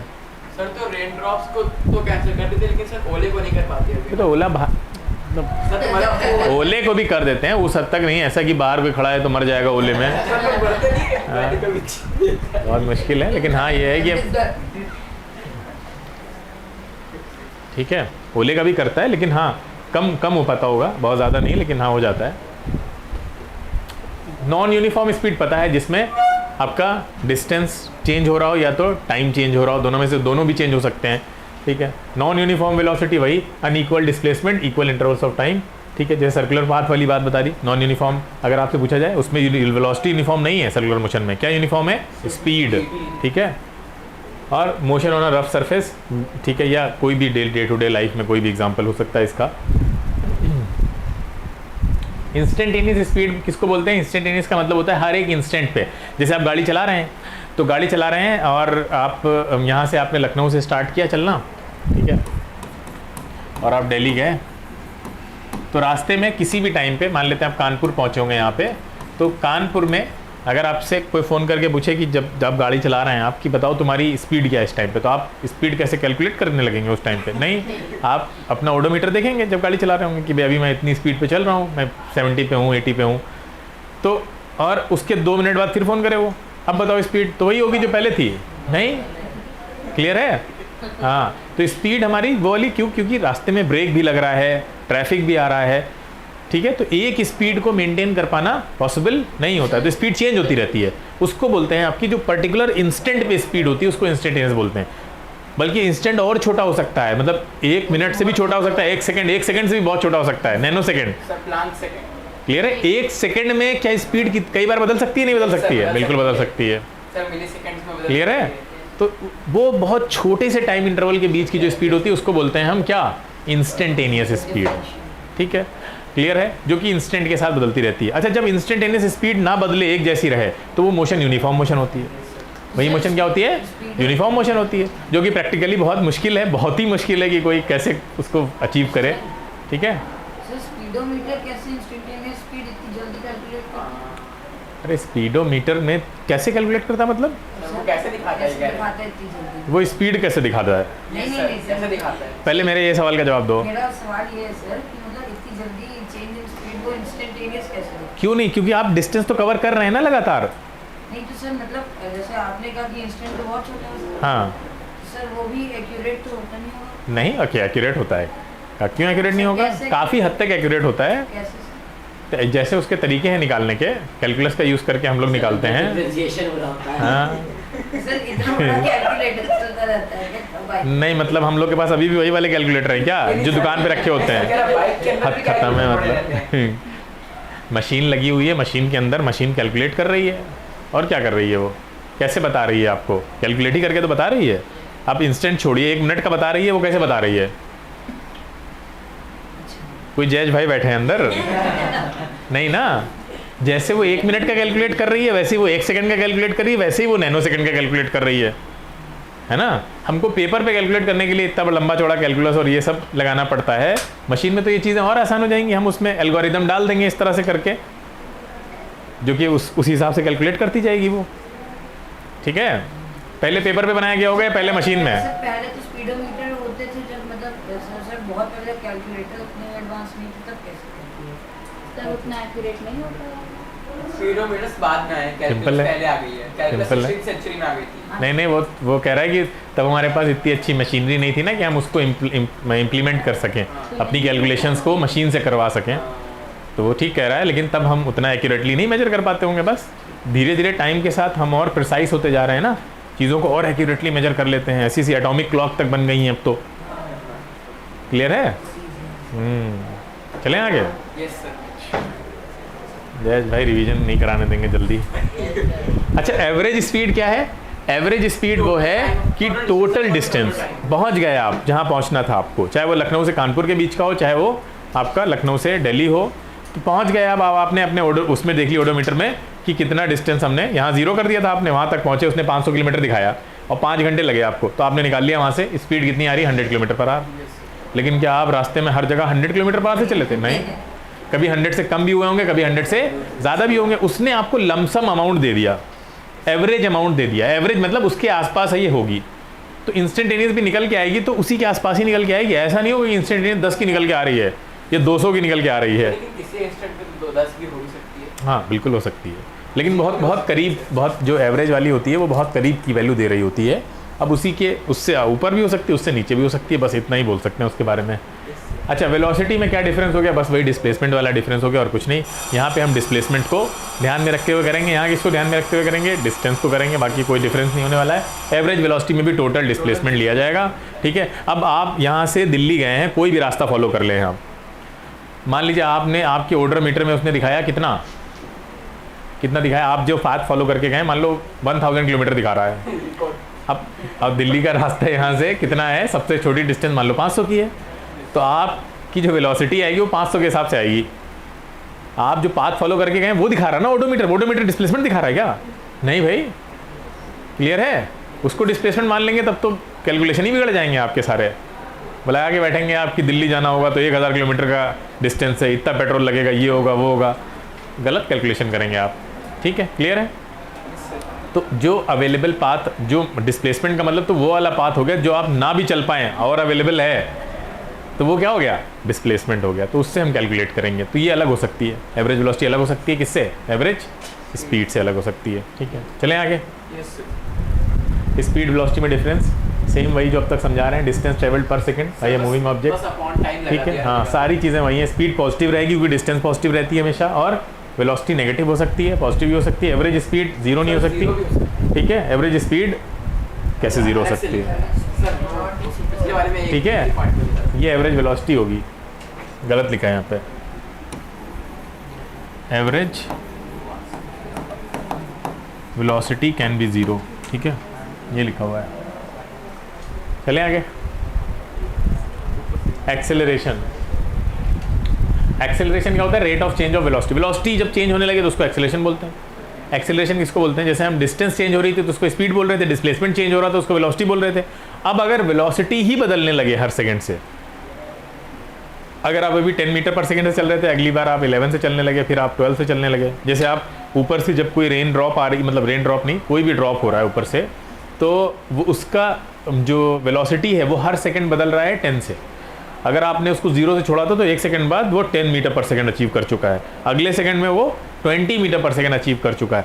तो वेलोसिटी में जो चेंज आ रहा होता है हर सेकंड, जिस रेट से आ रहा होता है, ठीक है, वो कहलाता है एक्सेलरेशन। जैसे कि एग्जांपल के लिए फिर वही समझाते हैं, कोई बॉडी नीचे आ रही है, उस जब आपने ड्रॉप किया तो उसकी वेलोसिटी नहीं थी, फेंका नहीं है, क्या किया? ड्रॉप किया। ड्रॉप करने में वेलोसिटी देने नहीं पड़ती है, ठीक है, धरती माता अपने आप खींच लेंगी उसको। तो 1 सेकंड के बाद t = 1 सेकंड पे बोलें अगर हम, तो इसकी वेलोसिटी हो जाएगी आपकी 10 मीटर पर सेकंड। कितने से चेंज हुआ? 10 से चेंज हुआ, 10 मीटर पर सेकंड से चेंज हो गई वेलोसिटी, ठीक है। अगली बार वेलोसिटी कितनी हो जाएगी? t = 2 सेकंड पे 20 मीटर पर सेकंड, फिर 10 से बदल गई वेलोसिटी, यानी वेलोसिटी को आपने इंक्रीज़ करा दिया, 10 वेलोसिटी और दे दी उसको। फिर 1 सेकंड के बाद फिर आपने और दे दी 10, ठीक है, यानी 3 सेकंड के बाद उसकी वेलोसिटी हो गई 30 मीटर पर सेकंड। अब देखिए वेलोसिटी में चेंज आ रहा है लगातार, आप उसकी वेलोसिटी क्या कर रहे हैं? बदल रहे हैं। कितने से बदल रहे हैं आप? 10 से, ठीक है। तो वेलोसिटी में चेंज आ रहा है 10 मीटर पर सेकंड से, और कितना टाइम ले रहे हैं बदलने में? 1 सेकंड। तो वेलोसिटी का चेंज जिस, हाँ, पर सेकंड कितना हो रहा है, तो ये सेकंड नीचे आ जाएगा यहाँ से, देखिए, तो इसको हम लिखेंगे 10 मीटर पर सेकंड स्क्वायर, ठीक है। तो metre per second square unit होती है एक्सेलरेशन की, ठीक है। क्यों होती है समझ में आ गया? उसको ब्रेक करके समझ लीजिए तोड़ के, कि वो एवरी सेकंड वेलोसिटी कितने से चेंज हो रही है। एवरी सेकंड वेलोसिटी हो रही है 10 से चेंज, तो वेलोसिटी की unit automatically metre per second होती है, और एवरी सेकंड के लिए 1 सेकंड और आ गया नीचे से, तो वो दोनों सेकंड मल्टीप्लाई होकर क्या बन गए? सेकंड स्क्वायर बन गए। तो इसलिए यूनिट एक्सेलरेशन की क्या हो जाती है? Metre per second square. तो ये एक्सेलरेशन हो गया आपका 10 मीटर पर सेकंड स्क्वायर। यानी अगर आपको कोई पूछ ले कि एक एक्सेलरेशन उसने दे दिया आपको, बोल रहा है 100 मीटर पर सेकंड स्क्वायर, समझाओ इसको कैसे एक्सप्लेन करोगे, क्या मतलब है इसका? तो आप समझाएंगे कि इसका मतलब ये है कि कोई भी ऑब्जेक्ट है जिसके ऊपर आप ये एक्सेलरेशन लगा रहे हैं, उसका मतलब ये कि उस ऑब्जेक्ट की वेलोसिटी को आप 100 मीटर पर सेकंड से बदल रहे हैं हर सेकंड। इस सेकंड को तोड़ लीजिए आप, इस सेकंड को तोड़ के हम ऐसे लिख सकते हैं ना, 100 metre per second into 1 second, ऐसे लिख सकते हैं, ठीक है। तो ये देखिए, इसको फिर हमने ऐसे लिख दिया, तो 100 मीटर पर सेकंड ऊपर ही रहा है और नीचे सेकंड तो पहले से था, इस वाले सेकंड को ऊपर लिख लिया है समझाने के लिए। तो 100 मीटर पर सेकंड स्क्वायर का मतलब ये है कि उस ऑब्जेक्ट की वेलोसिटी हर सेकंड कितने से बदल रही है? 100 से बदल रही है। मतलब ऐसे समझा दीजिए कि अगर अभी 0 है तो 1 सेकंड के बाद हो जाएगी 100, 2 सेकंड के बाद हो जाएगी 200, 3 सेकंड के बाद हो जाएगी 300। कोई समझा नहीं पाता है एक्सेलरेशन को, किसी बच्चे से पूछो एक्सेलरेशन समझा दो, वो रटा हुआ है उनको मीटर पर सेकंड स्क्वायर। अरे मतलब क्या है मीटर पर सेकंड स्क्वायर का? मतलब ये है कि हर सेकंड वेलोसिटी में चेंज आ रहा है एक सर्टेन अमाउंट से। वो अमाउंट कुछ भी हो सकता है, 1 हो सकता है, 2 हो सकता है, 100 है। यहाँ पे ग्रेविटी के सेंस में कितना है? 10 है। मोशन अंडर ग्रेविटी में 9.8, या उसको कैलकुलेशन के लिए हम लोग 10 ले लेते हैं। आया समझ में? तो ये होता है एक्सेलरेशन। बेसिकली वेलोसिटी में कितना चेंज आ रहा है। पहले वेलोसिटी कितनी थी, बाद में कितनी है, दोनों में चेंज करो, डिवाइड कर दो टाइम से। नहीं समझे? ठीक है। कोई बोले कि हमने पहले ऑब्जेक्ट रेस्ट पे था, तो मतलब इनिशियल वेलोसिटी 0, इनिशियल वेलोसिटी को u से लिखते हैं। इनिशियल वेलोसिटी को किसके लिखते हैं? u से।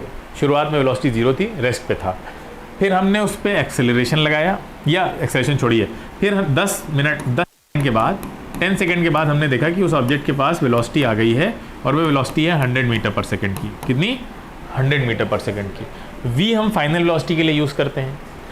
तो 10 सेकंड में वेलोसिटी में चेंज आ गया, तो आपसे पूछेगा कि बताइए 1 सेकंड में कितना चेंज आया होगा। 1 सेकंड में डिस्प्लेसमेंट में कितना चेंज आया, वो वेलोसिटी होती है। 1 सेकंड में डिस्टेंस में कितना चेंज आया, वो स्पीड होती है। 1 सेकंड में वेलोसिटी को चेंज करने में, वेलोसिटी में कितना चेंज आया, वो एक्सेलरेशन होता है। स्पीड में नहीं, किसमें? वेलोसिटी में। एक्सेलरेशन वेक्टर क्वांटिटी है, तो वो इस वेलोसिटी से ड्राइव्ड होती है, स्पीड से नहीं ड्राइव होती है वो। ठीक है, तो क्लियर है? वो भी एक्सेलरेशन ही होता है। सर मैंने सर्च किया था। ठीक है, दोनों ही एक्सेलरेशन ही होते हैं। क्लियर है? लेकिन यहाँ आपकी बुक में ऐसे लिख दिया गया वो वेलोसिटी से ही, तो वेलोसिटी यूज़ करते हैं, स्पीड का यूज़ बहुत कम हो जाता है। ठीक है, क्योंकि कोई भी क्वांटिटी की मोशन है उसमें मतलब किसी भी चीज़ में मोशन हो रही है तो उसमें हम डायरेक्शन भी इन्वॉल्व कर लेते हैं, तो वो ऑटोमेटिकली वेलोसिटी आ जाएगी वहाँ पे, तो फिर एक्सेलरेशन। तो एवरी सेकेंड इस वेलोसिटी का चेंज एक्सेलरेशन कहलाता है। क्लियर है? तो अगर हमें निकालना है यहाँ पे तो क्या होगा, फाइनल वेलोसिटी कितनी है 100, पहले कितनी थी 0, डिवाइड कर दो टाइम से 10, तो पता चल जाएगा 1 सेकेंड में कितना चेंज आया है। Total change divided by total time, जैसे वहाँ total distance upon total time, यहाँ पे टोटल चेंज कितना है 100 का, डिवाइडेड बाई 10, तो ये कितना आ जाएगा 100 अपॉन 10, 0 कैंसिल, कितना आ गया 10 मीटर पर सेकेंड स्क्वायर लिखना पड़ेगा यूनिट, क्योंकि ये ऊपर वाली जो होगी वो मीटर पर सेकेंड में होगी और ये किस में होगा, सेकेंड में होगा, तो ये सेकेंड फिर नीचे आके स्क्वायर बन जाएगा। यस सर, मज़ा आया?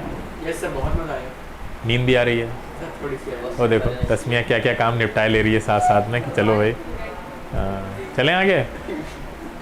सर मुहूर्त मुहूर्त तो सो लिया, 2-3 बार सोया, हम देख रहे हैं, कोई दिक्कत नहीं। क्लास में आ जाओ, फिर चाहे सो चाहे ना सो, घर पे ना बैठा करो, ठीक है? देखो ध्यान से,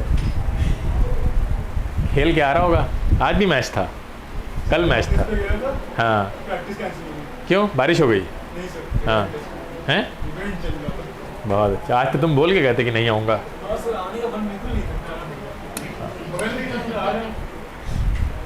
ठीक है, देखिए अगर वेलोसिटी का चेंज होना दो तरह से हो सकता है। वेलोसिटी क्या हो सकती है, जैसे डिस्टेंस का चेंज होना तो एक ही तरह से हो सकता है, या तो बढ़ेगी या कम होगी, ये हो सकता है क्या? डिस्टेंस कम बढ़ भी सकती, कम भी हो सकती है। डिस्टेंस तो बढ़ेगी, कम तो होगी नहीं। अरे यार सर, डिस्टेंस कैसे कम हो जाएगी? हो सकती है, समायरा बताएगी। बच्चे दूसरी डायरेक्शन में काम करते हैं। समायरा डिस्टेंस कम होती है? नहीं होती, कम बढ़ती है। क्यों? यहाँ से घर जाती हो तो डिस्टेंस कम नहीं होती जाती है घर की, बढ़ती जाती है।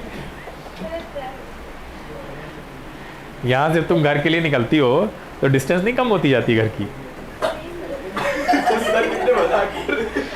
अरे बताओ, कम होती जाती है बढ़ती जाती हो? अगर बढ़ती जाएगी तो तुम घर कब पहुँचोगी?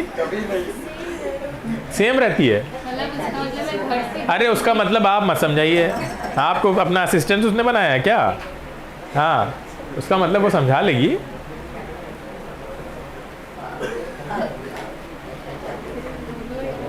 चलिए अच्छा, तो डिस्टेंस कवर्ड की बात हो रही है ना? हम जो डिस्टेंस कवर कर रहे हैं वो तो बढ़ती जाएगी, हम जिस डेस्टिनेशन पे जा रहे हैं उससे हमारे बीच की डिस्टेंस से क्या मतलब है? ठीक है, हाँ, हम कितना चल रहे हैं वो बढ़ता जाएगा, वो कम नहीं होगा। बोलो, क्लियर है इतनी बात? अब एक बात बताइए कि डिस्टेंस तो कम ज़्यादा मतलब कम नहीं होगी, बढ़ेगी ही, लेकिन अगर हम वेलोसिटी के चेंज की बात करेंगे तो वो चेंज दोनों तरह से हो सकता है। वेलोसिटी कम भी हो सकती है और बढ़ भी सकती है, दोनों पॉसिबिलिटी है नहीं है? बोलो भाई। Yes sir. हैं, तो जब वेलोसिटी बढ़ेगी यानी आप वेलोसिटी दे रहे हैं उसको, उसी को तो एक्सेलरेशन बोल रहे हैं। तो अगर वेलोसिटी बढ़ रही है यानी किसी को वेलोसिटी दिए जा रहे हैं, आप दिए जा रहे हैं, तो उसको बोलते हैं पॉजिटिव एक्सेलरेशन। क्या बोलेंगे? और किसी की वेलोसिटी आप कम कर रहे हैं यानी लिए ले रहे हैं वापस, 10 थी आपने 2 और ले ली, 8 बची, फिर 2 ले ली, 6 बची, लेते जा रहे, थोड़ी देर बाद वो 0 पे आ जाएगा, रुक जाएगा आके, उसी को बोलते हैं रेस्ट पे आ जाना। तो वो बोलते हैं नेगेटिव एक्सेलरेशन या रिटार्डेशन। क्या बोलते हैं? अगर किसी की वेलोसिटी आप लेते जा रहे हैं यानी कम कर रहे हैं तो वो क्या होगा? रिटार्ड हो रही है, रिटार्डेशन या नेगेटिव एक्सेलरेशन। क्लियर है? और अगर वेलोसिटी बढ़ाते जा रहे हैं, देते जा रहे हैं उसको, तो वो क्या कहलाएगा? पॉजिटिव एक्सेलरेशन या सिंपल एक्सेलरेशन भी बोल सकते हैं।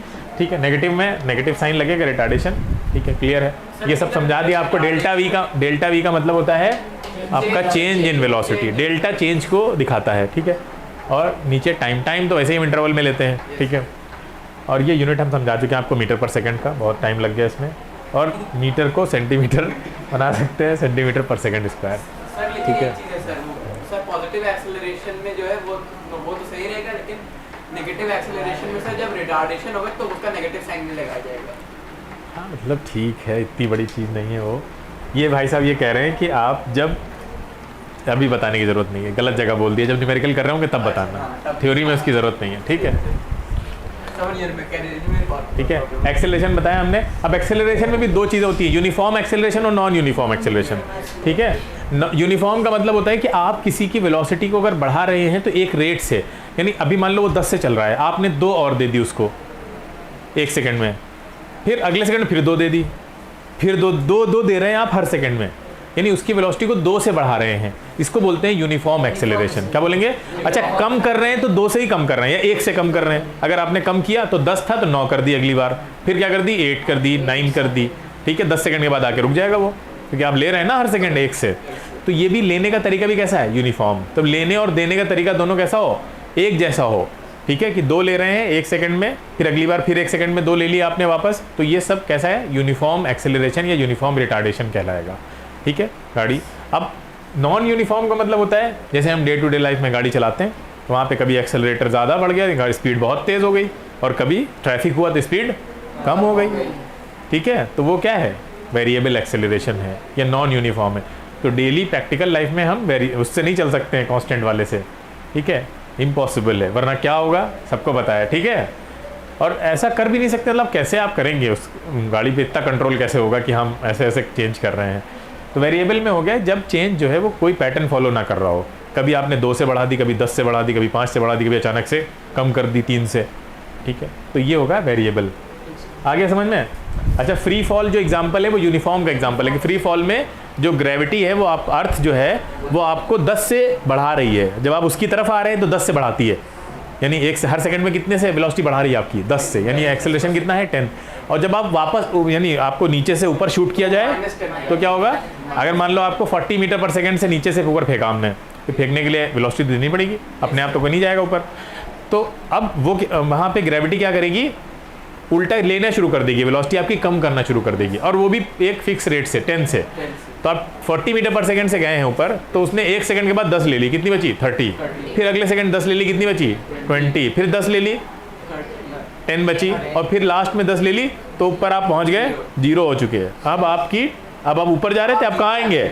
आप नीचे आएंगे, क्योंकि वो तो लगातार लग रहा है ना, क्लियर है। अब जब आप नीचे आने लगेंगे तो वो देना शुरू कर देगा, आपको बढ़नी लगेगी आपकी, ठीक है। क्या कह रहे हो? कह रहा है जी कांस्टेंट नहीं होता है। क्या जी कांस्टेंट नहीं होता है? तो हाइट के एल्टीट्यूड के साथ चेंज होता है, चेंज होता है, फ्रिक्शन को भी जोड़ लो। हद खत्म है यार, कितना ऊपर फेंक रहे हैं हम उसको, ठीक है। चले आगे, सैटेलाइट की बात थोड़ी ना हो रही है। Acceleration due to gravity next है, बता दिया आपको पहले ही, पूरा उसी का डिस्कशन चल रहा था। एक्सेलरेशन ड्यू टू ग्रेविटी में क्या है? कोई ऑब्जेक्ट अगर ऊपर से नीचे आ रहा है तो अगर उसकी वेलोसिटी 0 है तो वो वेलोसिटी हर सेकंड कितने से बढ़ेगी? 10 से। तो 1 सेकंड के बाद कितनी हो जाएगी? 10। फिर अगले सेकंड कितनी हो जाएगी? 20। फिर अगले सेकंड 30। 3 सेकंड के बाद। इसी तरह किसी ऑब्जेक्ट को अगर आपने नीचे से ऊपर फेंका तो आपको वेलोसिटी देनी पड़ेगी। ये नहीं बोलोगे कि हमने 0 से फेंक दिया, 0 से कैसे फेंक दो किसी को, ठीक है। तो मान लेते हैं उसको आपने 50 से फेंक दिया, 50 मीटर पर सेकंड वेलोसिटी दी। तो अब जो ग्रेविटी है, अभी ये नीचे ही लग रहा था, ग्रेविटी हमेशा नीचे ही काम करती है, मतलब एक्सेलरेशन हमेशा नीचे लाने की कोशिश करेगा। तो अगर आप पहले से नीचे आ रहे हैं तब तो और तेज आएंगे, लेकिन अगर आप ऊपर जा रहे थे तो ग्रेविटी आपको नीचे लाएगी उल्टे, तो अब आपकी वेलोसिटी को वो कम करेगी, ठीक है। तो 1 सेकंड के बाद हम पूछें कि आपकी वेलोसिटी कितनी है, डायरेक्शन अभी भी ऊपर है क्योंकि वेलोसिटी ज़्यादा है। तो 1 सेकंड के बाद 10 से कम कर दिया उसने, तो कितनी बची? कितनी बची? 40 बची, ठीक है। अगले सेकंड फिर कितनी बची? 30 बची। तो ये हर सेकंड 10 से कम कर रहा है। फिर ऊपर कितनी बची? 20, ठीक है। इसी तरह से कम करते करते फाइनली यहाँ पे आके ये क्या हो जाएगी? 0। और फिर आप इधर चलना शुरू करेंगे नीचे, अब नीचे बढ़नी शुरू हो जाएगी, जैसे यहाँ बढ़ रही थी, फिर 10 हो जाएगी, ठीक है। अगले सेकंड में फिर कितनी? 20 हो जाएगी। इस तरह से वापस आप नीचे टकरा जाएंगे। अच्छा, एक अच्छी चीज़ होती है, अच्छी चीज़ का मतलब इंटरेस्टिंग है कि जितना टाइम जाने में लगता है उतना ही टाइम आने में लगता है। जैसे मान लीजिए, अरे भैया चुप जाओ यार, तुम्हारी वजह से 7 बज गया है, अभी हम ग्राफ पे नहीं पहुंचे हैं। आज 9 बज जाए लेकिन हम छोड़ेंगे नहीं, ठीक है सर। और तुम लोग को कोई दिक्कत है तो इससे निपटो, इसी ने देर करवाई है। नीचे से देखो, नीचे से ऊपर गई तो हर सेकंड 10 से कम हो रही है, तो 5 सेकंड में 0 हो जाएगी, है ना। 1 सेकंड में 10 कम, 2 सेकंड में 20 कम, तो 50 कम होने में 5 सेकंड लगेंगे। तो जब वो वापस नीचे आएगा तो फिर उसको 5 ही सेकंड लगेंगे। यही अच्छी बात थी। इजी हो जाता है, सीधे फेंकना होता है, सीधे आना। उसी की बात हो रही है, बस सीधे फेंकना, सीधे आना। वर्टिकली जाने में का सर, मतलब 90 डिग्री परपेंडिकुलर। हाँ, जो हाँ। टैकल लेके और सर सही एक ऐसे चीज़ फेंकता है और, सीधे। सर जाने में जो यू होता है, मतलब अपवर्ड मोशन का जो यू होता है वो उसके v के बराबर होता है। हाँ, और जब ये जो- टकरा रही होगी यहाँ आके, ठीक है। हाँ, एकदम सही कहा। अब ये यहाँ पे जब टकराएगी तो just before hitting the ground ऐसे बोलते हैं, ठीक है, वो भी सेम वेलोसिटी से हिट करेगी 50 मीटर पर सेकंड की, जिससे फेंका है उसको हमने। टाइम भी सेम लगेगा जितना ऊपर जाने में, जब तक उसकी वेलोसिटी 0 नहीं हो गई थी ऊपर पहुंच के, और फिर नीचे आने में। ठीक है, क्लियर है इतनी बात? वो है 10 मीटर पर सेकंड स्क्वायर या 9.8 मीटर पर सेकंड स्क्वायर। उसका मतलब क्या है? उसका मतलब ये है कि कोई भी ऑब्जेक्ट अगर फ्री फॉल कर रहा है, फ्री फॉल का मतलब होता है कि अगर वो सिर्फ ग्रेविटी का फोर्स उसके ऊपर लग रहा है, यानी अर्थ उसको खींच रही है सिर्फ, तो उसकी वेलोसिटी में जो चेंज आ रहा है वो 9.8 या 10 मीटर पर सेकंड से आ रहा है बार बार। ठीक है, यानी हर सेकंड पे उसकी वेलोसिटी 10 मीटर पर सेकंड से इंक्रीज़ हो रही होगी अगर वो अर्थ की तरफ आ रहा है, और अगर अर्थ से दूर जा रहा है तो हर सेकंड उसकी वेलोसिटी 10 मीटर पर सेकंड से डिक्रीज़ हो रही होगी। तो जब आ रहा होगा तो वही पॉजिटिव एक्सेलरेशन का काम करेगा, और जब जा रहा होगा तो वो रिटार्डेशन का काम करेगा, है ना? बोलो, क्लियर है? अगर वेलोसिटी की डायरेक्शन, देखो यहाँ पर जब ऑब्जेक्ट नीचे आ रहा है तो वेलोसिटी की डायरेक्शन भी नीचे है और एक्सेलरेशन की डायरेक्शन भी नीचे है, तो जब दोनों सेम डायरेक्शन में होते हैं तो उसको बोलते हैं कि पॉजिटिव एक्सेलरेशन है। ये क्या है? पॉजिटिव एक्सेलरेशन है। पॉजिटिव एक्सेलरेशन के लिए क्या होना चाहिए? वेलोसिटी की डायरेक्शन और एक्सेलरेशन की डायरेक्शन दोनों सेम होनी चाहिए, किधर भी हो लेकिन सेम डायरेक्शन में हो।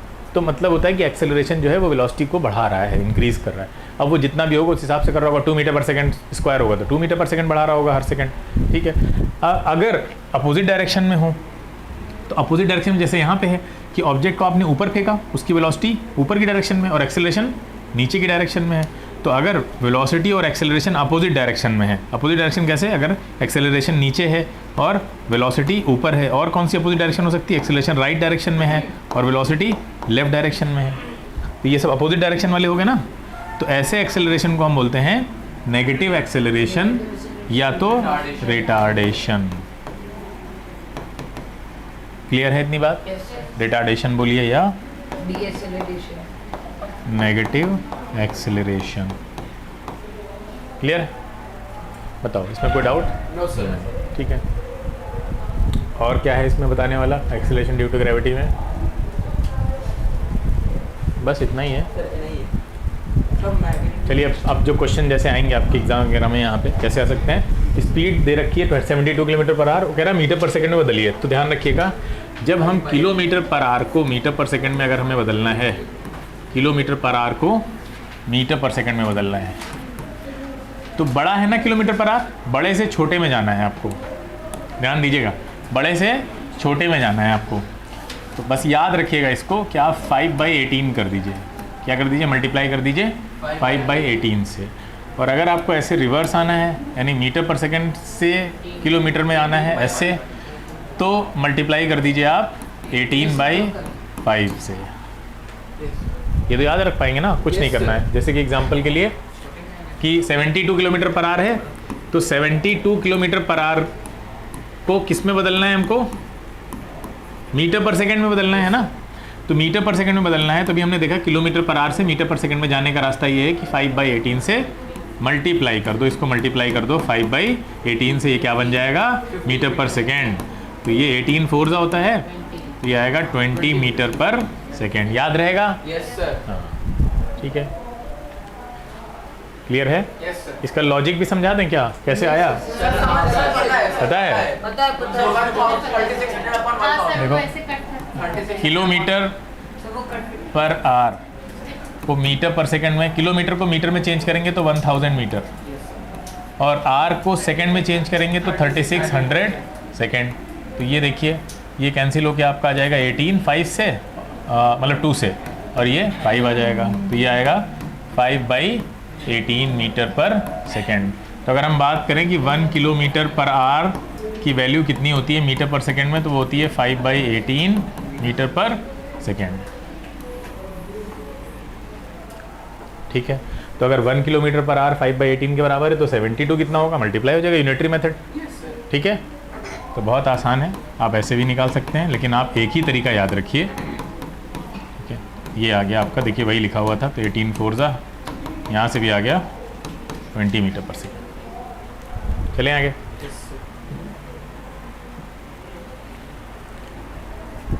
नेक्स्ट, 15 मीटर पर सेकंड को किलोमीटर पर आवर में बदलना है हमको। सर 72। तो फिर वही है, 72 किलोमीटर पर आवर को किस में बदलना है? मीटर पर सेकेंड को, sorry.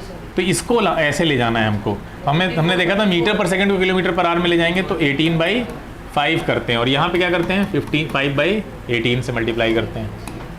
तो यहाँ पे देखिए 15 मीटर पर सेकेंड, तो 15 मीटर पर सेकेंड को चेंज करना है तो हो जाएगा 15 × 18/5, और ये आएगा किलोमीटर पर आवर, तो ये आएगा 54 किलोमीटर पर आवर। बोलो समझ में आ रहा है? ठीक है, ये देखिए बोल रहे हैं express each of the following in metre per second. अब देखिए 1 किलोमीटर पर आवर अभी हमने बताया था आपको कितना होता है मीटर पर सेकेंड में, बोलिए। तो 1 किलोमीटर पर आवर होता है 5/18 मीटर पर सेकेंड। ठीक है, अच्छा 18 किलोमीटर पर मिनट की बात कर रहा है। चलिए देखते हैं सेकेंड वाला। अब उसको सबसे पहले आप 18 किलोमीटर पर मिनट है तो उसको आर में बदल लीजिए, 60 से मल्टीप्लाई पर मिनट है। ठीक है, तो या सेकेंड में बदल लीजिए, सबसे आसान है। तो इसको अब आप 5/18 वाले तरीके से मत करिए, ठीक है, हम कॉन्सेप्चुअल तरीके से करते हैं इसको। कॉन्सेप्चुअल मतलब किलोमीटर को डायरेक्ट बदलिए मीटर में, तो वो हो जाएगा 1000। भाई ये बदलेगा ना, 1000 मीटर हो जाएगा, और मिनट को सेकंड में बदलेंगे तो 60 सेकंड हो जाएगा। ये ज़्यादा आसान है। ठीक है, तो ये कैंसिल हो गया 0, ये 6 3 हो गया, तो ये आ गया 300 मीटर पर सेकेंड। इस तरीके से कर लीजिए, जो इस तरह से आ जाए, किलोमीटर पर मिनट दे दिया उसने, या मीटर पर आर दे दिया इस तरह से। ठीक है, दे सकता है मीटर पर आर, या मीटर पर मिनट भी दे सकता है। जैसे मान लो क्वेश्चन में पूछा आपसे कि 18 मीटर पर मिनट को चेंज करिए किलोमीटर पर आवर में। किस में चेंज करिए? किलोमीटर पर आवर में चेंज करिए। अब इसको किलोमीटर पर आवर में चेंज करना है हमको, तो देखिए हम क्या करेंगे, ऐसे में मीटर को किलोमीटर में बदलेंगे। हमें पता है क्या होता है, 1 मीटर जो होता है 1/1000 किलोमीटर होता है ना। बोलो, ये किलोमीटर हो गया। और नीचे किसको बदलना है हमको, मिनट को आर में बदलना है। तो मिनट को आर में बदलने के लिए क्या करना पड़ेगा, 60 आर, तो ये नीचे हो गया आर आपका। समझ गए?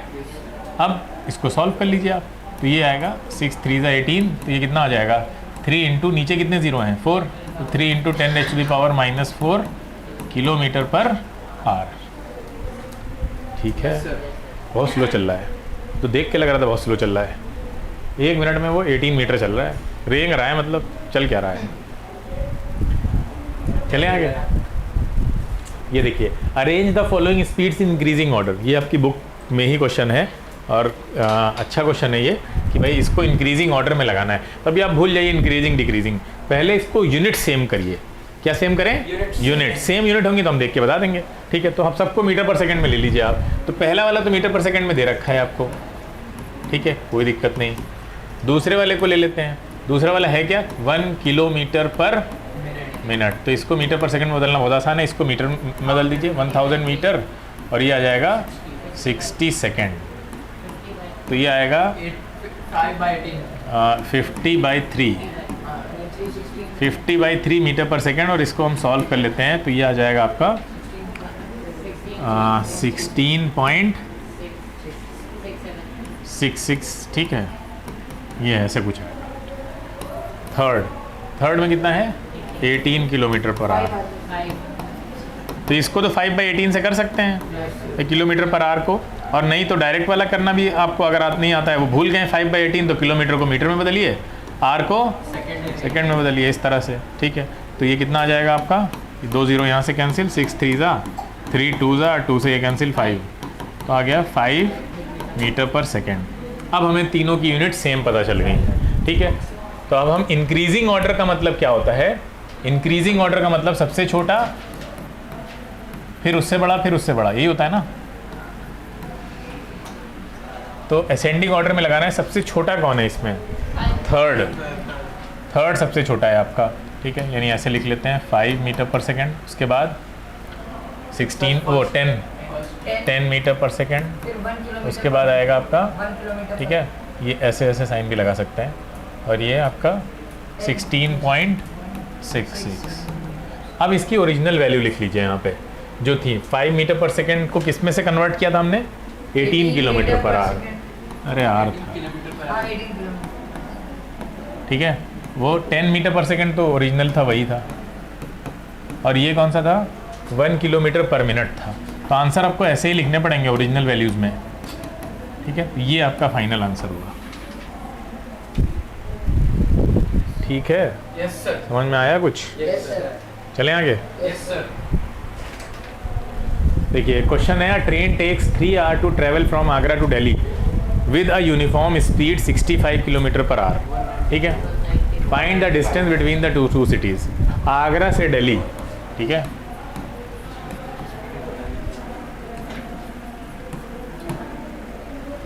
तो आगरा से दिल्ली जा रही है, कितना टाइम लेती है? आगरा से दिल्ली जाने में टाइम लगता है 3 आवर का। यूनिफॉर्म स्पीड है उसकी, बातें मत करिए, स्पीड है उसकी uniform 60 kilometre per our. Distance निकालनी कितना आसान है बताइए? 195 किलोमीटर। ठीक है, डिस्टेंस होती है आपकी स्पीड इनटू टाइम। यहाँ से स्पीड है 65 और ये मल्टीप्लाई कर लीजिए, कितना आ रहा है? 195 किलोमीटर, यस सर। ठीक है। चलें आगे। चलिए ये क्वेश्चन आप लोग खुद से करके बताइए जल्दी से, 1 मिनट के अंदर फटाफट, कैसे भी रफ रफ पे कर लीजिए। ये तो हम भेज देंगे आपको, तो आप अपना नोट बना लीजिएगा, नोट्स।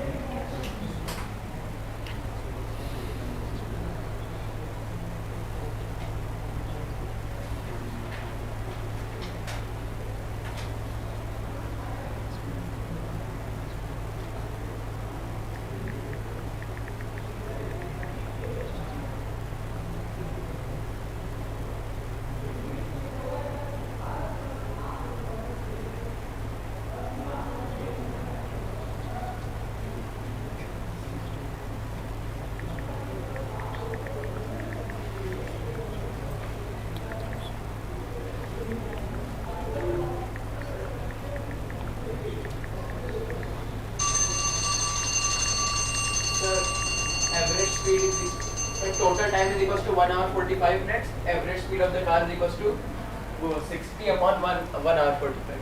So उसको कैलकुलेट करना है। क्या है मिका?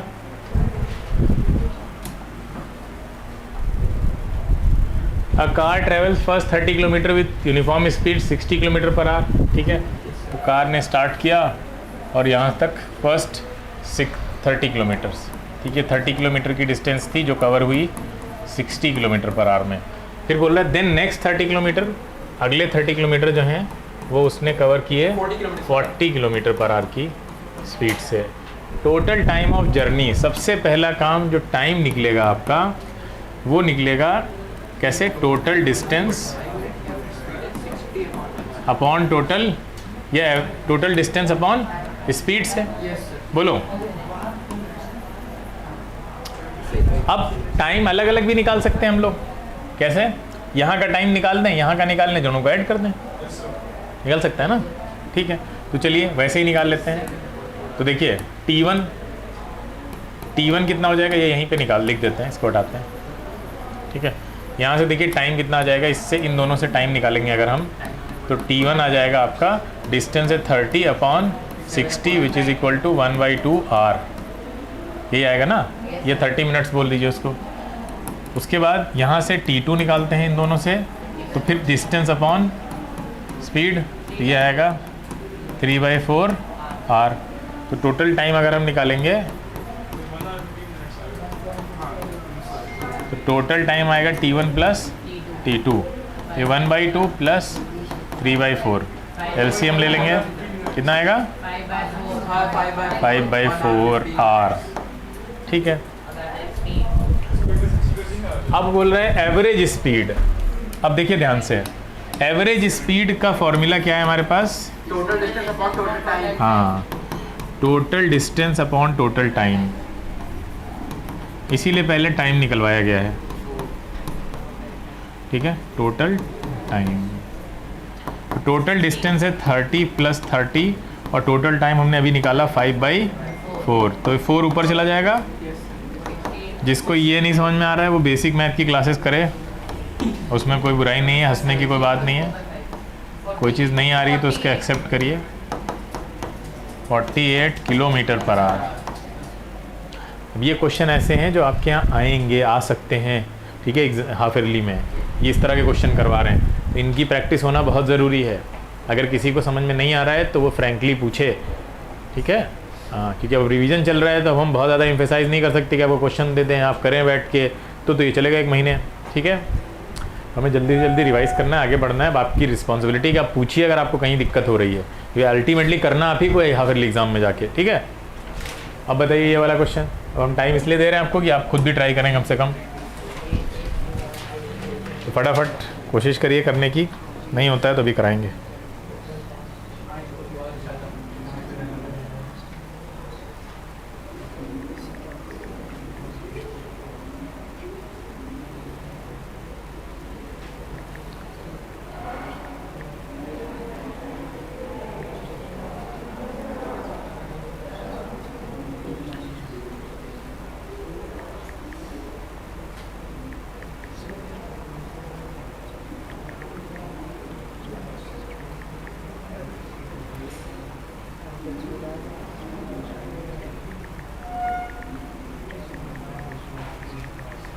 सर हो गया हो गया सर एवरेज स्पीड Sir, 80 हो गया। और एवरेज एवरेज 80 और 0 80 और 0 80 0 और 0 सर टाइम से पहले हो जा रहा है। देखो कैसे क्या होना था।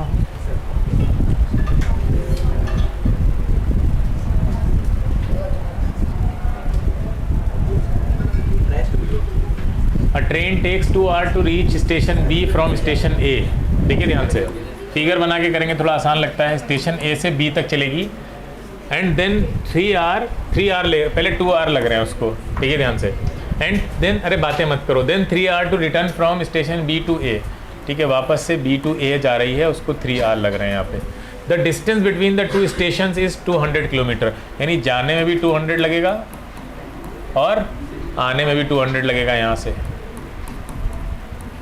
अब एवरेज स्पीड, कितना आसान क्वेश्चन है। तो एवरेज स्पीड क्या होती है, टोटल डिस्टेंस यानी कि 200 plus 200 divided by 2 hour plus 3 hour, तो कितना आ गया 400 divided by 5 which is equal to 80 kilometre per hour. ये किलोमीटर में है और ये आर में है। दूसरा है एवरेज वेलोसिटी। अब एवरेज वेलोसिटी के लिए हमें क्या चाहिए होता है, एवरेज वेलोसिटी के लिए चाहिए होता है डिस्प्लेसमेंट, ठीक है। तो डिस्प्लेसमेंट डिवाइडेड बाई टाइम, और डिस्प्लेसमेंट कितना है 0, और टाइम कितना भी हो क्या फ़र्क पड़ता है, ठीक है। तो ये हो जाएगी वेलोसिटी 0। सर लेकिन आर को सर एचआर नहीं लिख सकते सर, देख सकते हैं। हाँ ठीक है, सर वहाँ से पहले चैप्टर में यूनिट्स थे। हटा दिया, मेरे नंबर नहीं कटेंगे, ठीक है। हम लोग ही कर सकते हैं ना, इसलिए। ये तो हमने कहाँ एचआर में लिखो, तुम वही लिखो जो बुक में लिखा हुआ है। हमने जो रिवीजन कराया है उसके बाद आपको सेलिना पढ़ना मस्ट है, एक एक लाइन आपको पढ़ना पड़ेगा, ठीक है। तब जाकर आपको वो सारी चीज़ें ग्रास्प हो पाएंगी आपको, ठीक है। और फिर आप एग्ज़ाम में लिख पाएंगे, उसी से आपको पता भी चलेगा हमको क्या लिखना है, यूनिट क्या है, एक्यूरेट सारी चीज़ें सब उसमें लिखा हुआ है, डेफिनीशन भी। हम आपको पूरा कॉन्सेप्चुअल क्लैरिटी दे रहे हैं कि जब आप पढ़ेंगे तो आपको ये ना लगे कि कहीं पे कोई टिपिकल लैंग्वेज की वजह से आपको दिक्कत आ रही है उसके अंदर, या कोई क्वेश्चन फंस रहा है आपका। लेकिन अगर कोई सोचे खाली क्लास कर लें, वीडियो देख लें और बस हम सेलिना के क्वेश्चन सॉल्व कर लें, काम हो जाएगा, नहीं, क्वेश्चन तो सॉल्व करने हैं, साथ में उसकी थ्योरी भी पढ़नी है आपको खुद से, ठीक है। हाँ, एक एक लाइन पढ़िए, उसके बाद बहुत अच्छा जाएगा पेपर, नो डाउट। नेक्स्ट ये भी करिए, 1 सेकेंड, 1 मिनट मतलब। सर स्पीड किस यूनिट में निकालनी है? सर मैं किलोमीटर पर सेकंड में भी दे सकता हूँ। मीटर पर सेकंड में निकालिए।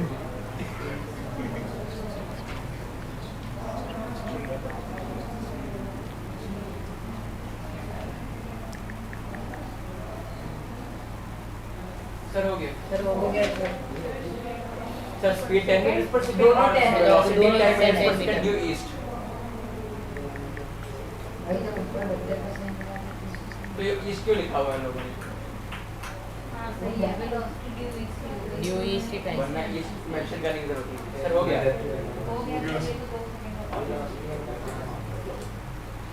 सर हो गया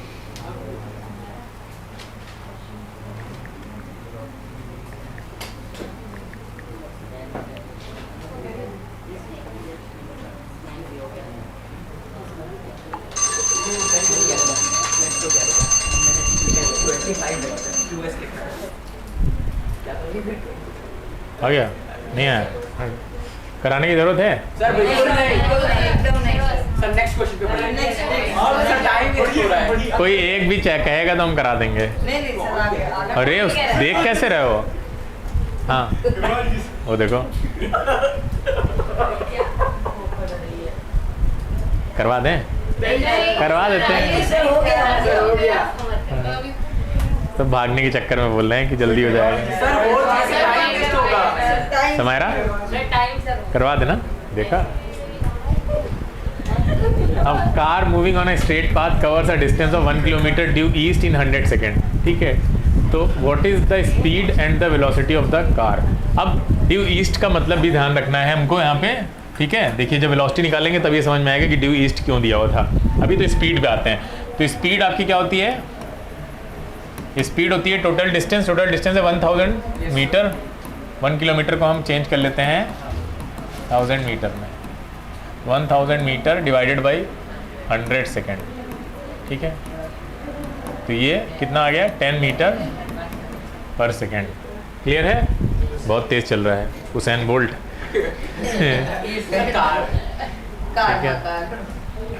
नहीं इतना भी तेज़ नहीं चल रहा है, ठीक है।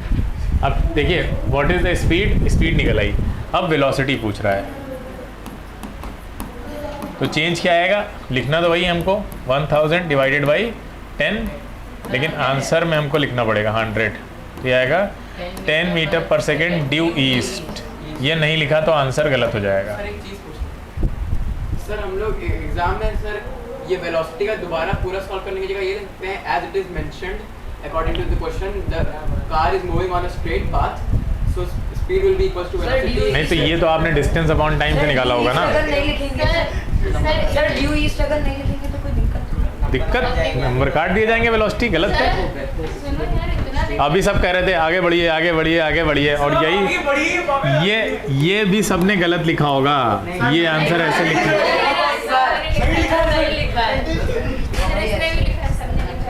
चलिए अब body start from rest and acquires a velocity 10 metre per second in 2 second. Acceleration, अरे नहीं, अरे कौन सा बहुत टाइम भी लग रहा है, 2 4 5 सेकंड की बात है, ठीक है। Find its acceleration. एक्सेलरेशन देखो, अरे बातें नहीं समझ में नहीं आएगा लोग। रिकॉर्डिंग भी सही नहीं आएगी ना, ऐसे मत करो, ठीक है। रिकॉर्डिंग कैसे लगेगा? जंगली लोग बैठे हुए हैं, मंडी लगी हुई है, ठीक है। कोई पीछे से बैठ के आलू बेच रहा है, वो कोई नीचे कमेंट करके पूछेगा कौन आलू बेच रहा था पीछे, ठीक है। तो रेस्ट का मतलब है u 0 है, ठीक है। इनिशियल वेलोसिटी 0 है और वेलोसिटी जब उसने एक्वायर कर ली यानी फाइनल वेलोसिटी हो गई 10 मीटर पर सेकेंड। टाइम उसको लग रहा है t = 2 सेकेंड। बाकी लोग इधर ध्यान दें, समझें, ठीक है। तो ये होता है फॉर्मूला आपका final velocity minus initial velocity divided by time, ठीक है। तो ये आ गया आपका फाइनल वेलोसिटी है 10 माइनस 0 अपॉन टाइम कितना लग रहा है 2 सेकेंड का। तो एक्सेलरेशन यहाँ से आ जाएगा 5, और ये मीटर पर सेकेंड में आपको पता है, यस सर, और ये सेकंड में है, तो हो जाएगा मीटर पर सेकेंड स्क्वायर, ठीक। तो कितना टाइम लगा? नेक्स्ट क्वेश्चन देखिए। Car starting from rest acquires a velocity 180 metre per second in 0.05। ये लगाओ। बोल रहा था स्टार्टिंग फ्रॉम रेस्ट, फिर रेस्ट जब भी वर्ड यूज़ करें मतलब यू क्या है 0, और एक्वायर कर रहा है यानी वी हो गई 180, ठीक है। टाइम है, अब टाइम को आपको चेंज करना पड़ेगा। 0.05 है आर, तो इसको सेकंड में बदलिए। तो 0.05 को आप 60 से 2 बार मल्टीप्लाई करिए, ठीक है। तो यहाँ से आपका निकल के आएगा कितना? 180। एक बार मल्टीप्लाई करते हैं तो कितना आएगा? अभी भूल जाइए पॉइंट वगैरह, मल्टीप्लाई करने का आसान तरीका पॉइंट भूल जाइए, सिर्फ समझिए 5 है तो 300। अब कितने प्लेस के बाद लगा दीजिए? 2 प्लेस के बाद, ठीक है। यहाँ लगा दिया आपने पॉइंट इंटू 60। अब 60 से करेंगे तो आएगा सीधे 180 सेकेंड, ठीक। तो अब यहाँ से एक्सेलरेशन निकालेंगे हम, तो आएगा v - u/t। तो v कितना है 180 माइनस u 0 है, टाइम अभी हमने निकाला 180, तो आंसर आ गया 1। कौन था 60 वाला, बोलो भैया। हमने क्या बोला था, यही ओवर कॉन्फिडेंस आपका कैलकुलेशन गलत कराता है। ये कैलकुलेशन अच्छे लोग गलत कर देते हैं जल्दी में, ऐसा नहीं कि उनको आता नहीं है, आता है, लेकिन जब आप मौके पे गलत कर गए तो क्या फ़ायदा हुआ ऐसी नॉलेज का। क्लियर है, नंबर गलत हो जाएंगे। मिनट कर दिया था वो। फिर आप लोग कॉपी देखते हैं, जब पीटीएम में कॉपी दिखाई जाती है तो आप कहते हैं पापा, अरे पापा ये आता था, ये बस ऐसे गलत हो गया, अरे यहाँ पे ये हो गया। मिनट ही में रहने दिया सर। सर ऐसे ही मैंने क्लास टेस्ट में सिर्फ वेलोसिटी को मीटर पर सेकंड स्क्वायर में लिखा है आंसर। मार्क्स काट दिए। ये ओवर कॉन्फिडेंस की वजह से होता है, और उसको छोड़ दीजिए आप जितनी जल्दी हो सके। आपको कोई क्वेश्चन बहुत ईजी लग रहा है, उसमें कैलकुलेशन मिस्टेक हो सकती है, उसमें यूनिट की मिस्टेक हो सकती हैं, तो केयरफुल रहिए, बहुत ज़्यादा केयरफुल रहने की ज़रूरत है, ठीक है। ओवर कॉन्फिडेंस इसी में आपका नुकसान करवा देगा। देखिए question, a car of mass 480 kg moving at a speed of 54 km/h is stopped by applying brakes in 10 second, calculate the force applied by the brake. सबसे पहले क्या क्या निकालना है हमको, u, v, t, ये सब होता है एक्सेलरेशन में। तो देखिए कार का मास उन्होंने दे दिया, छोड़ते हैं अभी मास को, बोल रहे हैं स्पीड कितनी है 54 km/h। 54 km/h की स्पीड से इनिशियली मूव कर रही है, यानी u दे रखा है आपको, u कितना है 54। इनिशियली स्टार्टिंग फ्रॉम रेस्ट दिया है तो u 0 होता है, लेकिन बोल रहा है इतनी वेलोसिटी से मूव कर रहा है तो फिर u 0 नहीं है।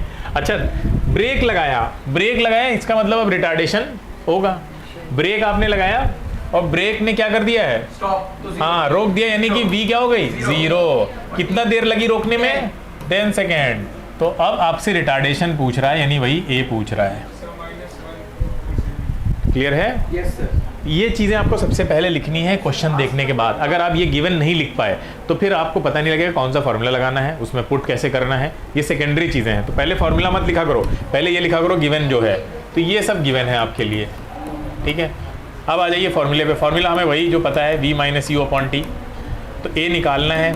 अब बताइए v की जो वैल्यू है कितनी है, 0 है, माइनस u 54 है।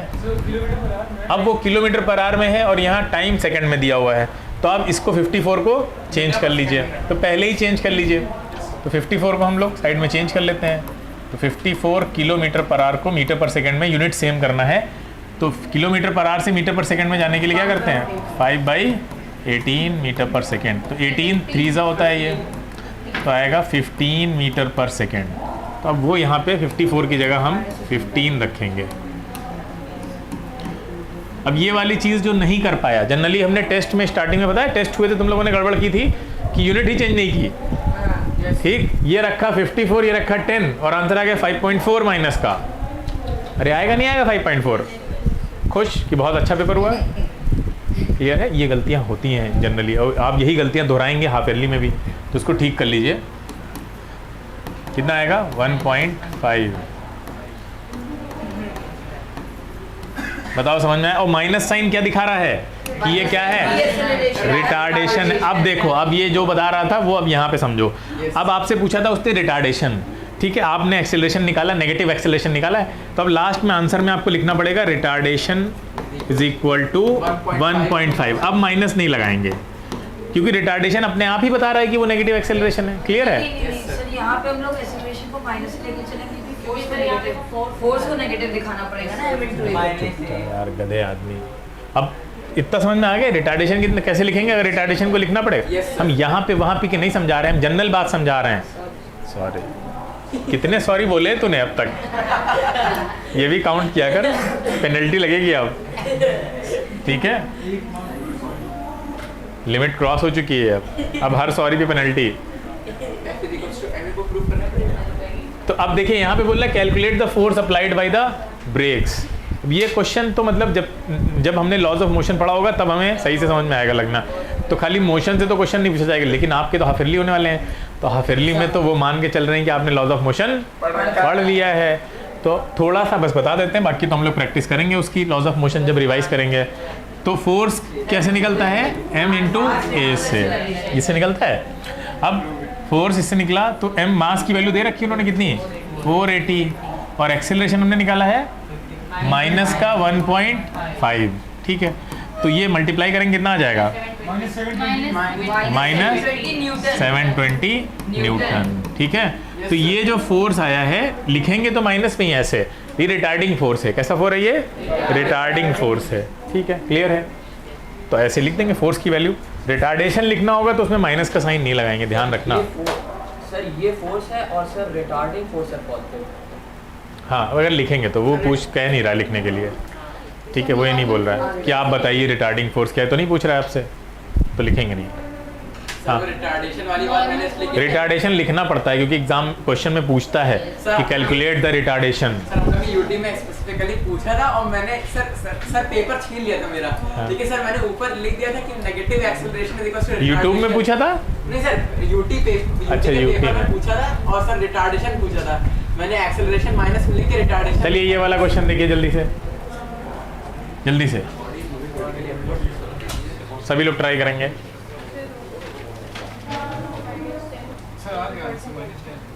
Yes sir.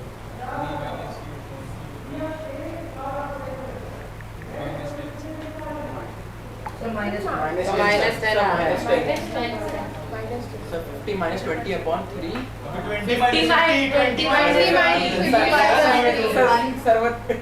यही तुम गलती करके अरे सर नहीं सर 20 minus 20 minus सर वो वर्टिकली अपवर्ड है ना, उसका फाइनल पॉइंट 20 होगा, तो 20 minus 50 upon 3 is equals to 10 minus 10। आगे सबका, तुम लोग का आ रहा है आगे? ये सर आगे पीछे सब लोग निकाल रहे हैं? निकाल लिया? Obviously, a body is moving vertically upwards. Its velocity changes at a constant rate from 50 metre per second to 20 in 3 second. बताओ 50 यानी फाइनल वेलोसिटी होगी और ये सॉरी ये होगी u और ये होगी v और ये होगा टाइम जहाँ तक। तो एक्सेलरेशन होता है v minus you upon T. तो v कितना है? 20 minus 50 upon 3 is equals to minus 20 minus 50 upon minus 30 upon 3 10 20 तो ठीक। अगर रिटार्डेशन पूछता तो 10 मीटर पर सेकंड इस बार लिखते, पूछ ही नहीं रहा है, अच्छी बात है। टॉय कार, जयेश भाई का खिलौना है ये, ठीक है, और उसको तरंग ने जो है यूनिफॉर्म वेलोसिटी से मूव कराया है 18 किलोमीटर पर आवर की। Comes to a stop in 2 second. Find the retardation of the car in SI unit. ठीक, 2.5 निकालने तो कैलकुलेट करो। रिटार्डेशन यानी हमको तो एक्सेलरेशन का फॉर्मूला आता है, हम उसी से निकालेंगे v minus you upon T. v कितनी है? Initially moving with uniform velocity, यानी कि u है 18 किलोमीटर पर आवर। अच्छा, कम्स टू स्टॉप मतलब v कितनी हो गई? और टाइम लगा 2 सेकेंड। ठीक है, किसकी नज़र पड़ गई खिलौने पे? अब 18 को बदलना पड़ेगा आपको, ठीक है, तो 18 को आपको चेंज करना पड़ेगा। u की वैल्यू जो दी है 18 किलोमीटर पर आवर। यही बात ध्यान रखने वाली बातें हैं कि आपको इनको अगर चेंज नहीं करते हैं आप, तो अभी आप खुशी खुशी 9 लिख के आ जाएंगे, 9 मीटर पर सेकेंड स्क्वायर, या यूनिट से किसको परवाह होती, किलोमीटर जो भी लिख दो। अगर हम थोड़ा यूनिट पे ध्यान दें तो अपनी गलती पकड़ लेंगे। यार ऊपर किलोमीटर पर आ रहा है, नीचे सेकंड है, कौन सी यूनिट बन गई है? Kilometre per our into second है, अब कोई नई सेकंड। अच्छा, कुछ लोगों से जिनसे क्वेश्चन नहीं लग रहे होते हैं वो लिख भी आएंगे कि अरे क्वेश्चन लग गया, यही क्या कम बड़ी बात है, यूनिट अपने आप देख लेना जो भी होगी।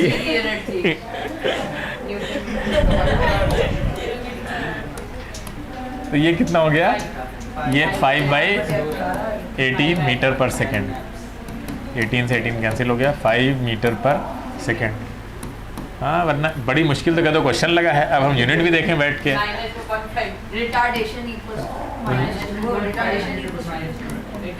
तरंग अपने पापा से यही कहता होगा, इसीलिए मेरे नंबर नहीं आते हैं, मैं कहाँ इम्प्रूव करूँ। कि मैग्नीट्यूड पे काम करूं कि यूनिट पे काम करूं कि डायरेक्शन पे काम करूं। ठीक है, रिटार्डेशन। तो रिटार्डेशन हो गया आपका 2.5। ठीक है, इसमें नेगेटिव साइन नहीं लगाएंगे। चलें आगे। Yes sir. Car accelerates at the rate of 5 metre per second square, find the increase in its velocity in 2 second. सबसे पहले देखो, इंक्रीज इन इट्स वेलोसिटी पूछ रहा है, यानी उसकी वेलोसिटी में इंक्रीज कितना आया, यानी डेल्टा वी पूछ रहा है हमसे ना यू पूछ रहा है ना वी पूछ रहा है, यानी वी माइनस यू पूछ रहा है। सिंपल। चेंज का मतलब क्या होता है, पहले कितनी थी बाद में कितनी हो गई, उनके बीच का डिफरेंस, तो यही तो होता है। A दिया हुआ है T सुनो दिया ध्यान हुआ से, है, V minus U. v minus you upon T आपसे ये पूछ रहा है, this is called change in velocity. Yes sir. इस तरह का क्वेश्चन इसीलिए रखा गया, अगर आ जाए तो आप घबराएं ना कि ये क्या पूछ लिया, चेंज इन वेलोसिटी। ठीक है, कुछ लोग सोचेंगे आउट ऑफ सिलेबस, ये तो सर ने पढ़ाया नहीं। तो हमसे यही पूछ रहा है, इसी को डेल्टा वी बोलते हैं। ठीक है, डेल्टा वी बोलिए, यानी वी माइनस यू। क्लियर है, डिवाइडेड बाई टी, टी कितना है 2 और ए है आपका 5, तो क्रॉस मल्टीप्लाई करेंगे तो आएगा 10 मीटर पर सेकेंड। स्क्वायर नहीं, वेलोसिटी है ये। Change in increase in velocity. ये सवाल समझ में आया सबको? Yes sir. 10 metre per second. Car is moving with velocity v 20 metre per second, तो इनिशियल वेलोसिटी दे रखी है आपको। फिर आगे क्वेश्चन बढ़ता है, ब्रेक्स आर अप्लाइड। ठीक है, ब्रेक अप्लाई हुए और उसकी वैल्यू भी दे रखी है आपको, कितनी 2 मीटर पर सेकेंड स्क्वायर, यानी माइनस होगा ये। What will be the velocity after 5 second, यानी 5 सेकेंड के बाद वेलोसिटी कितनी होगी, यानी कम हो चुकी होगी, ऑब्वियस सी बात है। तो आपसे v पूछ रहा है, फाइनल वेलोसिटी पूछ रहा है। तो फॉर्मूला क्या होता है हमारे पास, वही same formula, v minus you upon T. V A कितना है माइनस का 2, v कितना नहीं पता, माइनस यू 20 और t पता है हमें कितना 5। ये आ जाएगा आपके पास v minus 20 is equal to ये माइनस का 10। तो v की वैल्यू कितनी आ गई आपकी 10 मीटर पर सेकेंड। ये ध्यान रखना है, माइनस का साइन ज़रूर लगाना है a की वैल्यू जब रखेंगे, वरना हो जाएगा गलत। Sir, क्योंकि वो retarding force वहाँ पे लिख दिया तो ठीक है, माइनस है। क्लियर है, वरना आंसर आ जाएगा 30 हाँ ठीक है। और वैसे ही पता लग जाएगा वेलोसिटी तो बढ़ गई है, क्या हो गया, सवाल गलत था। हम क्या बोलेंगे, सवाल गलत था, हमारा आंसर सही आया है। कैसे लगाएंगे अगर हम रिटार्डेशन के किसमें? हाँ, ब्रेक फेल हो गए। ब्रेक फेल ही नहीं हो गए हैं, वो एक्सेलरेटर का काम कर रहे हैं।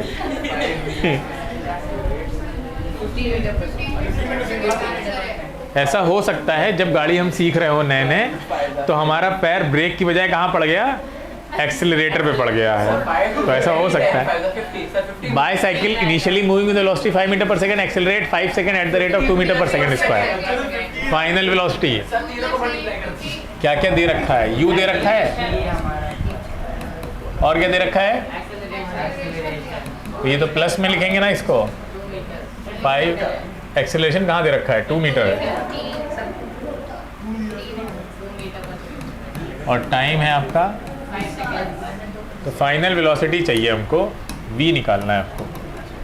तो एक्सेलरेशन का फॉर्मूला वही लगाएंगे, निकल आएगा।